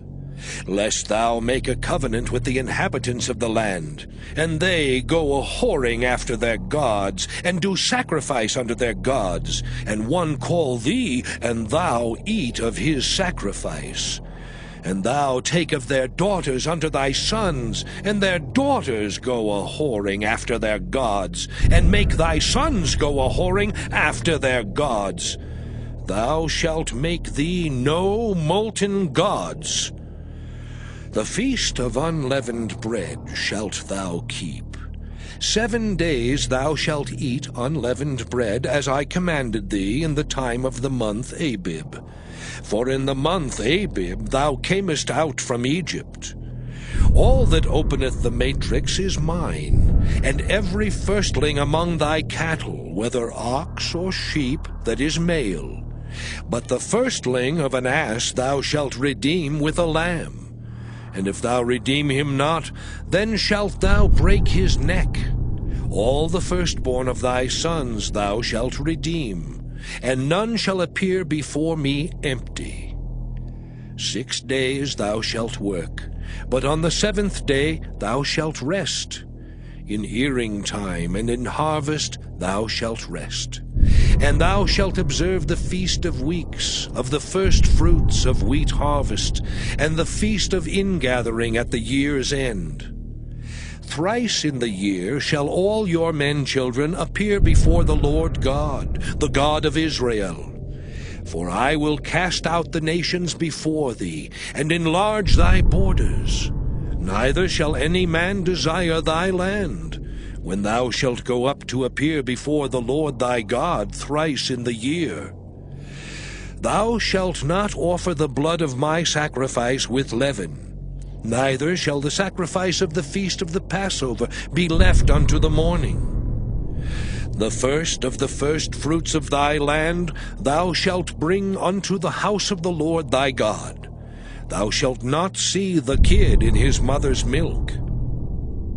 And the Lord said unto Moses, Write thou these words, for after the tenor of these words I have made a covenant with thee and with Israel. And he was there with the Lord 40 days and 40 nights. He did neither eat bread nor drink water. And he wrote upon the tables the words of the covenant, the 10 commandments. And it came to pass, when Moses came down from Mount Sinai with the 2 tables of testimony in Moses' hand, when he came down from the mount, that Moses wist not that the skin of his face shone while he talked with him. And when Aaron and all the children of Israel saw Moses, behold, the skin of his face shone, and they were afraid to come nigh him. And Moses called unto them, and Aaron and all the rulers of the congregation returned unto him, and Moses talked with them. And afterward all the children of Israel came nigh, and he gave them in commandment all that the Lord had spoken with him in Mount Sinai. And till Moses had done speaking with them, he put a veil on his face. But when Moses went in before the Lord to speak with him, he took the veil off until he came out. And he came out and spake unto the children of Israel that which he was commanded. And the children of Israel saw the face of Moses, that the skin of Moses' face shone. And Moses put the veil upon his face again, until he went in to speak with him. Exodus chapter 35.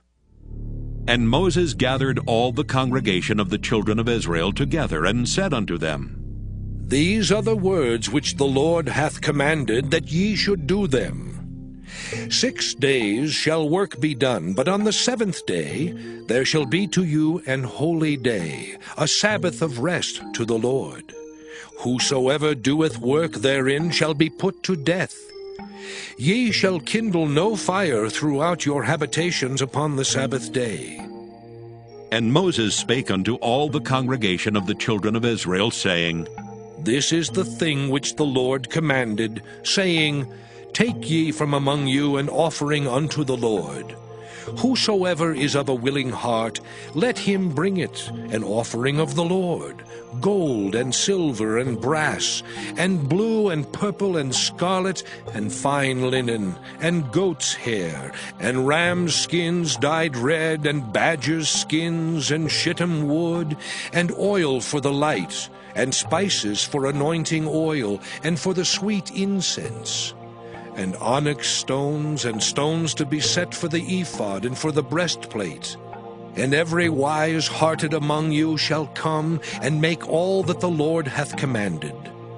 The tabernacle, his tent and his covering, his taches and his boards, his bars, his pillars and his sockets, the ark and the staves thereof with the mercy seat and the veil of the covering, the table and his staves, and all his vessels and the showbread, the candlestick also for the light, and his furniture, and his lamps with the oil for the light, and the incense altar, and his staves, and the anointing oil, and the sweet incense, and the hanging for the door at the entering in of the tabernacle, the altar of burnt offering with his brazen grate, his staves and all his vessels, the laver and his foot, the hangings of the court, his pillars and their sockets, and the hanging for the door of the court, the pins of the tabernacle and the pins of the court and their cords, the cloths of service to do service in the holy place,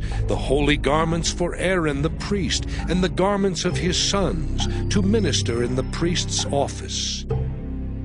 And all the congregation of the children of Israel departed from the presence of Moses. And they came, every one whose heart stirred him up, and every one whom his spirit made willing, and they brought the Lord's offering to the work of the tabernacle of the congregation, and for all his service, and for the holy garments. And they came, both men and women, as many as were willing-hearted, and brought bracelets and earrings and rings and tablets, all jewels of gold. And every man that offered an offering of gold unto the Lord. And every man with whom was found blue and purple and scarlet and fine linen, and goat's hair and red skins of rams and badgers' skins brought them. Every one that did offer an offering of silver and brass brought the Lord's offering. And every man with whom was found shittim wood for any work of the service brought it. And all the women that were wise-hearted did spin with their hands, and brought that which they had spun, both of blue and of purple and of scarlet and of fine linen. And all the women whose heart stirred them up in wisdom spun goat's hair. And the rulers brought onyx stones, and stones to be set for the ephod, and for the breastplate, and spice and oil for the light, and for the anointing oil, and for the sweet incense. The children of Israel brought a willing offering unto the Lord, every man and woman whose heart made them willing to bring for all manner of work, which the Lord had commanded to be made by the hand of Moses. And Moses said unto the children of Israel, See, the Lord hath called by name Bezaleel, the son of Uri, the son of Hur, of the tribe of Judah. And he hath filled him with the Spirit of God, in wisdom, in understanding, and in knowledge, and in all manner of workmanship, and to devise curious works, to work in gold, and in silver, and in brass, and in the cutting of stones to set them, and in carving of wood to make any manner of cunning work. And he hath put in his heart that he may teach, both he and Aholiab the son of Ahisamach of the tribe of Dan. Them hath he filled with wisdom of heart, to work all manner of work, of the engraver, and of the cunning workman, and of the embroiderer, in blue and in purple, in scarlet and in fine linen, and of the weaver, even of them that do any work, and of those that devise cunning work. Exodus chapter 36. Then wrought Bezaleel and Aholiab, and every wise-hearted man in whom the Lord put wisdom and understanding, to know how to work all manner of work for the service of the sanctuary, according to all that the Lord had commanded. And Moses called Bezaleel and Aholiab, and every wise-hearted man, in whose heart the Lord had put wisdom, even every one whose heart stirred him up, to come unto the work to do it. And they received of Moses all the offering which the children of Israel had brought for the work of the service of the sanctuary, to make it withal. And they brought yet unto him free offerings every morning. And all the wise men that wrought all the work of the sanctuary came every man from his work which they made. And they spake unto Moses, saying, The people bring much more than enough for the service of the work which the Lord commanded to make. And Moses gave commandment, and they caused it to be proclaimed throughout the camp, saying, Let neither man nor woman make any more work for the offering of the sanctuary. So the people were restrained from bringing. For the stuff they had was sufficient for all the work to make it, and too much. And every wise-hearted man among them that wrought the work of the tabernacle made 10 curtains of fine twined linen, and blue and purple and scarlet. With cherubims of cunning work made he them. The length of one curtain was 28 cubits, and the breadth of one curtain 4 cubits. The curtains were all of one size. And he coupled the 5 curtains one unto another, and the other 5 curtains he coupled one unto another. And he made loops of blue on the edge of one curtain from the selvage in the coupling. Likewise he made in the uttermost side of another curtain in the coupling of the second. 50 loops made he in one curtain, and 50 loops made he in the edge of the curtain which was in the coupling of the second. The loops held one curtain to another. And he made 50 taches of gold, and coupled the curtains one unto another with the taches. So it became one tabernacle. And he made curtains of goat's hair for the tent over the tabernacle. 11 curtains he made them. The length of one curtain was 30 cubits, and 4 cubits was the breadth of one curtain. The 11 curtains were of one size. And he coupled 5 curtains by themselves, and 6 curtains by themselves. And he made 50 loops upon the uttermost edge of the curtain in the coupling, and 50 loops made he upon the edge of the curtain which coupleth the second. And he made 50 taches of brass to couple the tent together, that it might be one. And he made a covering for the tent of ram's skins dyed red, and a covering of badger's skins above that. And he made boards for the tabernacle of shittim wood standing up. The length of a board was 10 cubits, and the breadth of a board 1 cubit and a half. One board had 2 tenons, equally distant from one another. Thus did he make for all the boards of the tabernacle. And he made boards for the tabernacle, 20 boards for the south side southward. And 40 sockets of silver he made under the 20 boards, 2 sockets under one board for his 2 tenons, and 2 sockets under another board for his 2 tenons. And for the other side of the tabernacle, which is toward the north corner, he made 20 boards, and there 40 sockets of silver, 2 sockets under one board, and 2 sockets under another board. And for the sides of the tabernacle westward he made 6 boards, and 2 boards made he for the corners of the tabernacle in the 2 sides. And they were coupled beneath and coupled together at the head thereof to one ring. Thus he did to both of them in both the corners. And there were 8 boards, and their sockets were 16 sockets of silver, under every board 2 sockets. And he made bars of shittim wood, 5 for the boards of the one side of the tabernacle, and 5 bars for the boards of the other side of the tabernacle, and 5 bars for the boards of the tabernacle for the sides westward. And he made the middle bar to shoot through the boards from the one end to the other. And he overlaid the boards with gold, and made their rings of gold to be places for the bars, and overlaid the bars with gold. And he made a veil of blue and purple and scarlet and fine twined linen. With cherubims made he it of cunning work. And he made thereunto 4 pillars of shittim wood, and overlaid them with gold. Their hooks were of gold, and he cast for them 4 sockets of silver. And he made an hanging for the tabernacle door of blue and purple and scarlet and fine twined linen of needlework. And the 5 pillars of it with their hooks, and he overlaid their chapiters and their fillets with gold. But their 5 sockets were of brass. Exodus chapter 37. And Bezaleel made the ark of shittim wood. 2 cubits and a half was the length of it, and 1 cubit and a half the breadth of it, and 1 cubit and a half the height of it. And he overlaid it with pure gold within and without, and made a crown of gold to it round about. And he cast for it 4 rings of gold, to be set by the 4 corners of it, even 2 rings upon the one side of it, and 2 rings upon the other side of it. And he made staves of shittim wood, and overlaid them with gold. And he put the staves into the rings by the sides of the ark, to bear the ark. And he made the mercy seat of pure gold. 2 cubits and a half was the length thereof, and 1 cubit and a half the breadth thereof. And he made 2 cherubims of gold. Beaten out of 1 piece made he them, on the 2 ends of the mercy seat. 1 cherub on the end on this side, and another cherub on the other end on that side. Out of the mercy seat made he the cherubims on the 2 ends thereof. And the cherubims spread out their wings on high, and covered with their wings over the mercy seat, with their faces one to another. Even to the mercy seatward were the faces of the cherubims. And he made the table of shittim wood. 2 cubits was the length thereof, and 1 cubit the breadth thereof, and 1 cubit and a half the height thereof.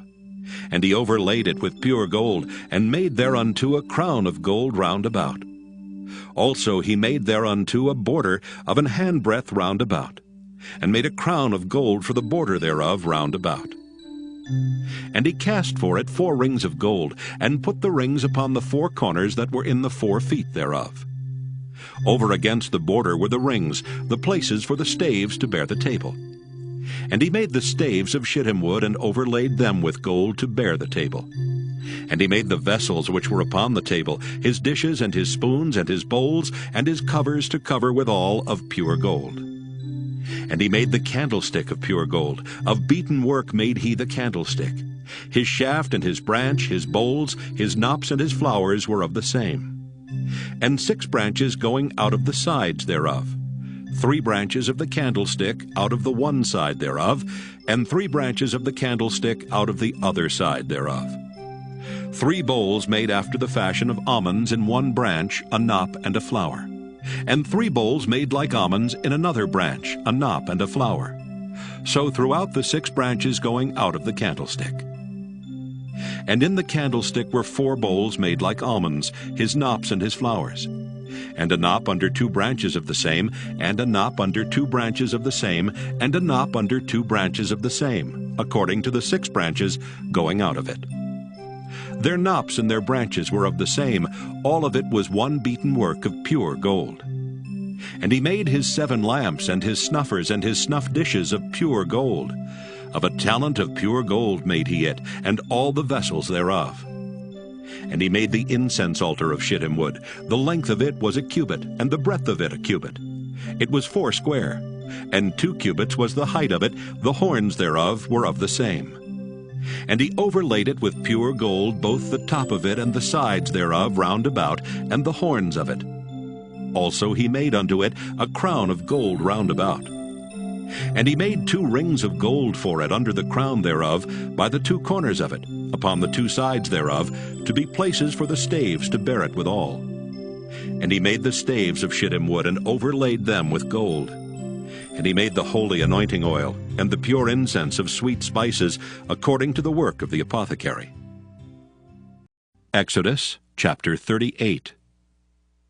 And he made the altar of burnt offering of shittim wood. 5 cubits was the length thereof, and 5 cubits the breadth thereof. It was 4 square, and 3 cubits the height thereof. And he made the horns thereof on the 4 corners of it.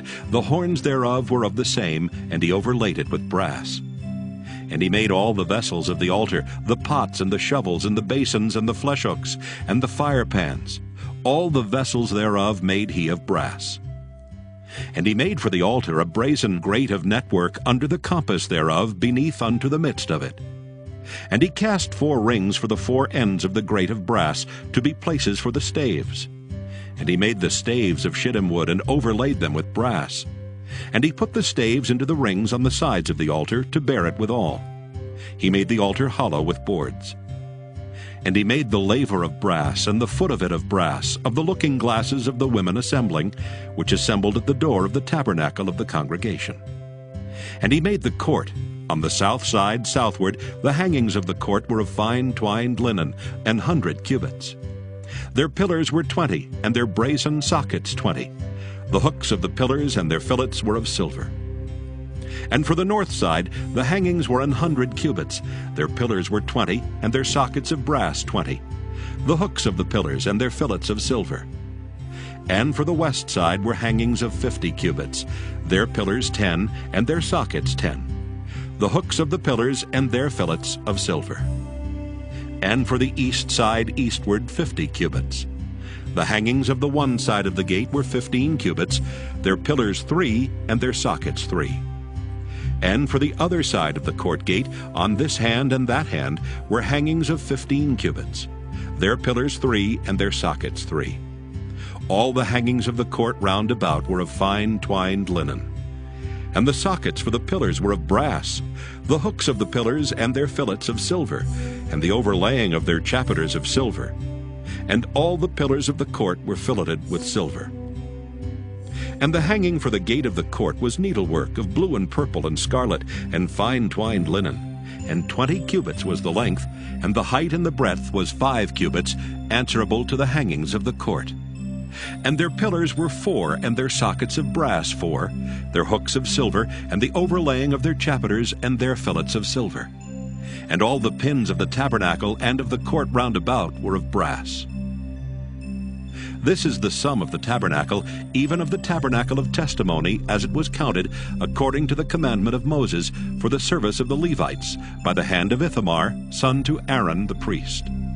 And Bezalel, the son of Uri, the son of Hur, of the tribe of Judah, made all that the Lord commanded Moses. And with him was Aholiab, son of Ahisamach, of the tribe of Dan, an engraver, and a cunning workman, and an embroiderer in blue and in purple and in scarlet and fine linen. All the gold that was occupied for the work and all the work of the holy place, even the gold of the offering, was 29 talents and 730 shekels, after the shekel of the sanctuary. And the silver of them that were numbered of the congregation was 100 talents, and 1,763 shekels, after the shekel of the sanctuary. A beka for every man, that is, half a shekel, after the shekel of the sanctuary, for every one that went to be numbered, from 20 years old and upward, for 600,000 and 3,550 men. And of the 100 talents of silver were cast the sockets of the sanctuary, and the sockets of the veil. 100 sockets of the 100 talents, a talent for a socket. And of the 1,775 shekels, he made hooks for the pillars, and overlaid their chapiters, and filleted them. And the brass of the offering was 70 talents, and 2,400 shekels. And therewith he made the sockets to the door of the tabernacle of the congregation, and the brazen altar, and the brazen grate for it, and all the vessels of the altar, and the sockets of the court round about, and the sockets of the court gate, and all the pins of the tabernacle, and all the pins of the court round about. Exodus chapter 39. And of the blue and purple and scarlet they made cloths of service, to do service in the holy place, and made the holy garments for Aaron, as the Lord commanded Moses. And he made the ephod of gold, blue, and purple, and scarlet, and fine twined linen. And they did beat the gold into thin plates, and cut it into wires to work it in the blue, and in the purple, and in the scarlet, and in the fine linen, with cunning work. They made shoulder pieces for it, to couple it together. By the two edges was it coupled together. And the curious girdle of his ephod that was upon it was of the same, according to the work thereof, of gold, blue, and purple, and scarlet, and fine twined linen, as the Lord commanded Moses. And they wrought onyx stones enclosed in ouches of gold, graven, as signets are graven, with the names of the children of Israel. And he put them on the shoulders of the ephod, that they should be stones for a memorial to the children of Israel, as the Lord commanded Moses. And he made the breastplate of cunning work, like the work of the ephod, of gold, blue, and purple, and scarlet, and fine twined linen. It was 4 square. They made the breastplate double. A span was the length thereof, and a span the breadth thereof, being doubled. And they set in it 4 rows of stones. The first row was a sardius, a topaz, and a carbuncle. This was the first row. And the second row an emerald, a sapphire, and a diamond. And the third row a ligure, an agate, and an amethyst.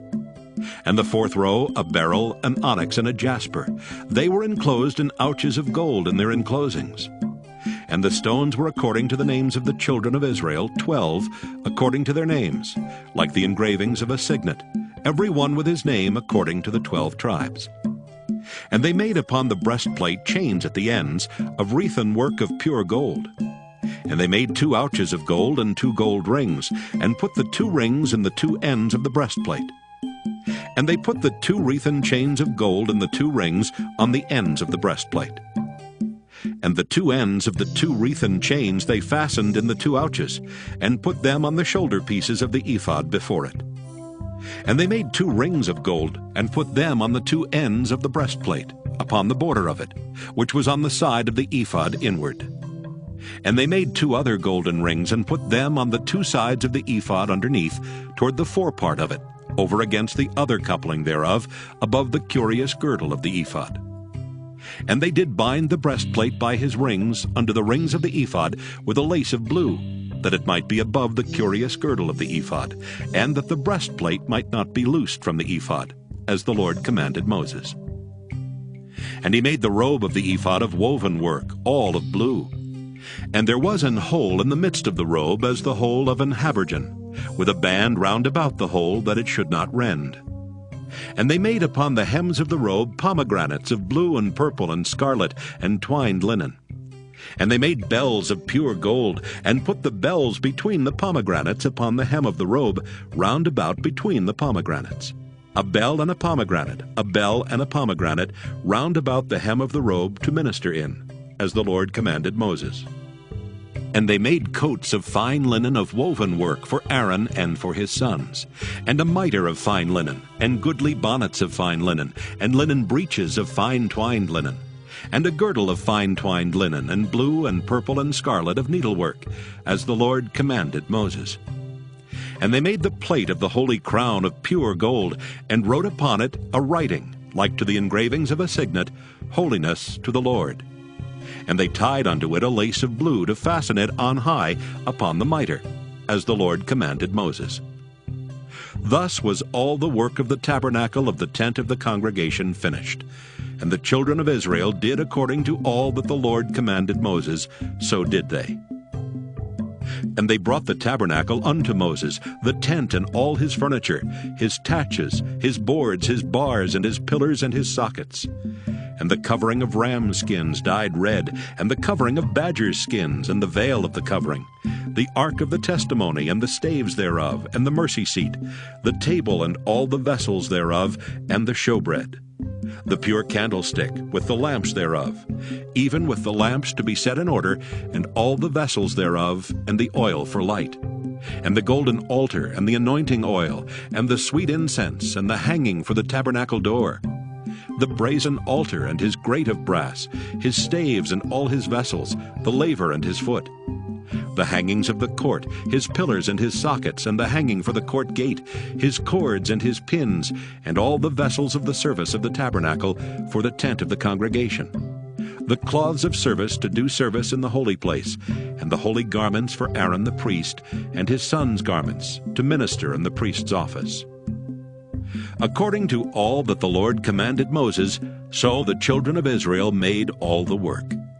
And Moses did look upon all the work, and behold, they had done it as the Lord had commanded, even so had they done it. And Moses blessed them. Exodus chapter 40. And the Lord spake unto Moses, saying, On the first day of the first month shalt thou set up the tabernacle of the tent of the congregation. And thou shalt put therein the ark of the testimony, and cover the ark with the veil. And thou shalt bring in the table, and set in order the things that are to be set in order upon it. And thou shalt bring in the candlestick, and light the lamps thereof. And thou shalt set the altar of gold for the incense before the ark of the testimony, and put the hanging of the door to the tabernacle. And thou shalt set the altar of the burnt offering before the door of the tabernacle of the tent of the congregation. And thou shalt set the laver between the tent of the congregation and the altar, and shalt put water therein. And thou shalt set up the court round about, and hang up the hanging at the court gate. And thou shalt take the anointing oil, and anoint the tabernacle and all that is therein, and shalt hallow it and all the vessels thereof, and it shall be holy. And thou shalt anoint the altar of the burnt offering, and all his vessels, and sanctify the altar, and it shall be an altar most holy. And thou shalt anoint the laver and his foot, and sanctify it. And thou shalt bring Aaron and his sons unto the door of the tabernacle of the congregation, and wash them with water.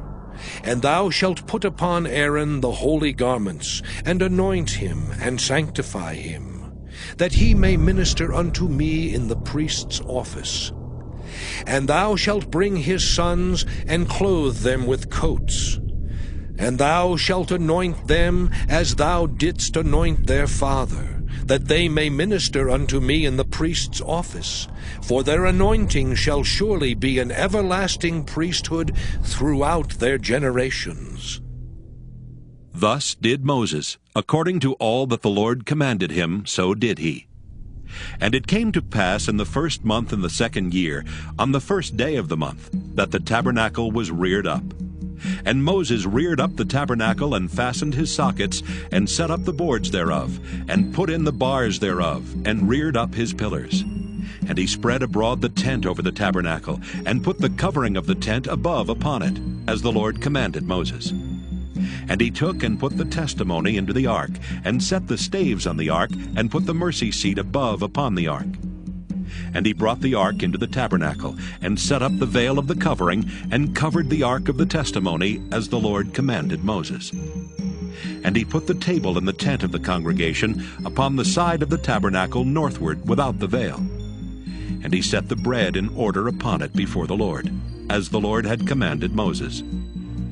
And he put the candlestick in the tent of the congregation over against the table on the side of the tabernacle southward. And he lighted the lamps before the Lord, as the Lord commanded Moses. And he put the golden altar in the tent of the congregation before the veil. And he burnt sweet incense thereon, as the Lord commanded Moses.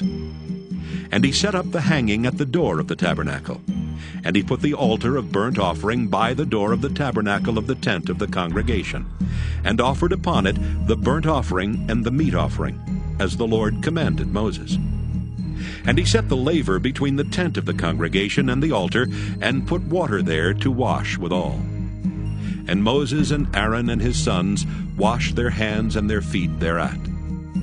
When they went into the tent of the congregation, and when they came near unto the altar, they washed, as the Lord commanded Moses. And he reared up the court round about the tabernacle and the altar, and set up the hanging of the court gate. So Moses finished the work. Then a cloud covered the tent of the congregation, and the glory of the Lord filled the tabernacle. And Moses was not able to enter into the tent of the congregation, because the cloud abode thereon, and the glory of the Lord filled the tabernacle. And when the cloud was taken up from over the tabernacle, the children of Israel went onward in all their journeys. But if the cloud were not taken up, then they journeyed not till the day that it was taken up. For the cloud of the Lord was upon the tabernacle by day, and fire was on it by night, in the sight of all the house of Israel, throughout all their journeys.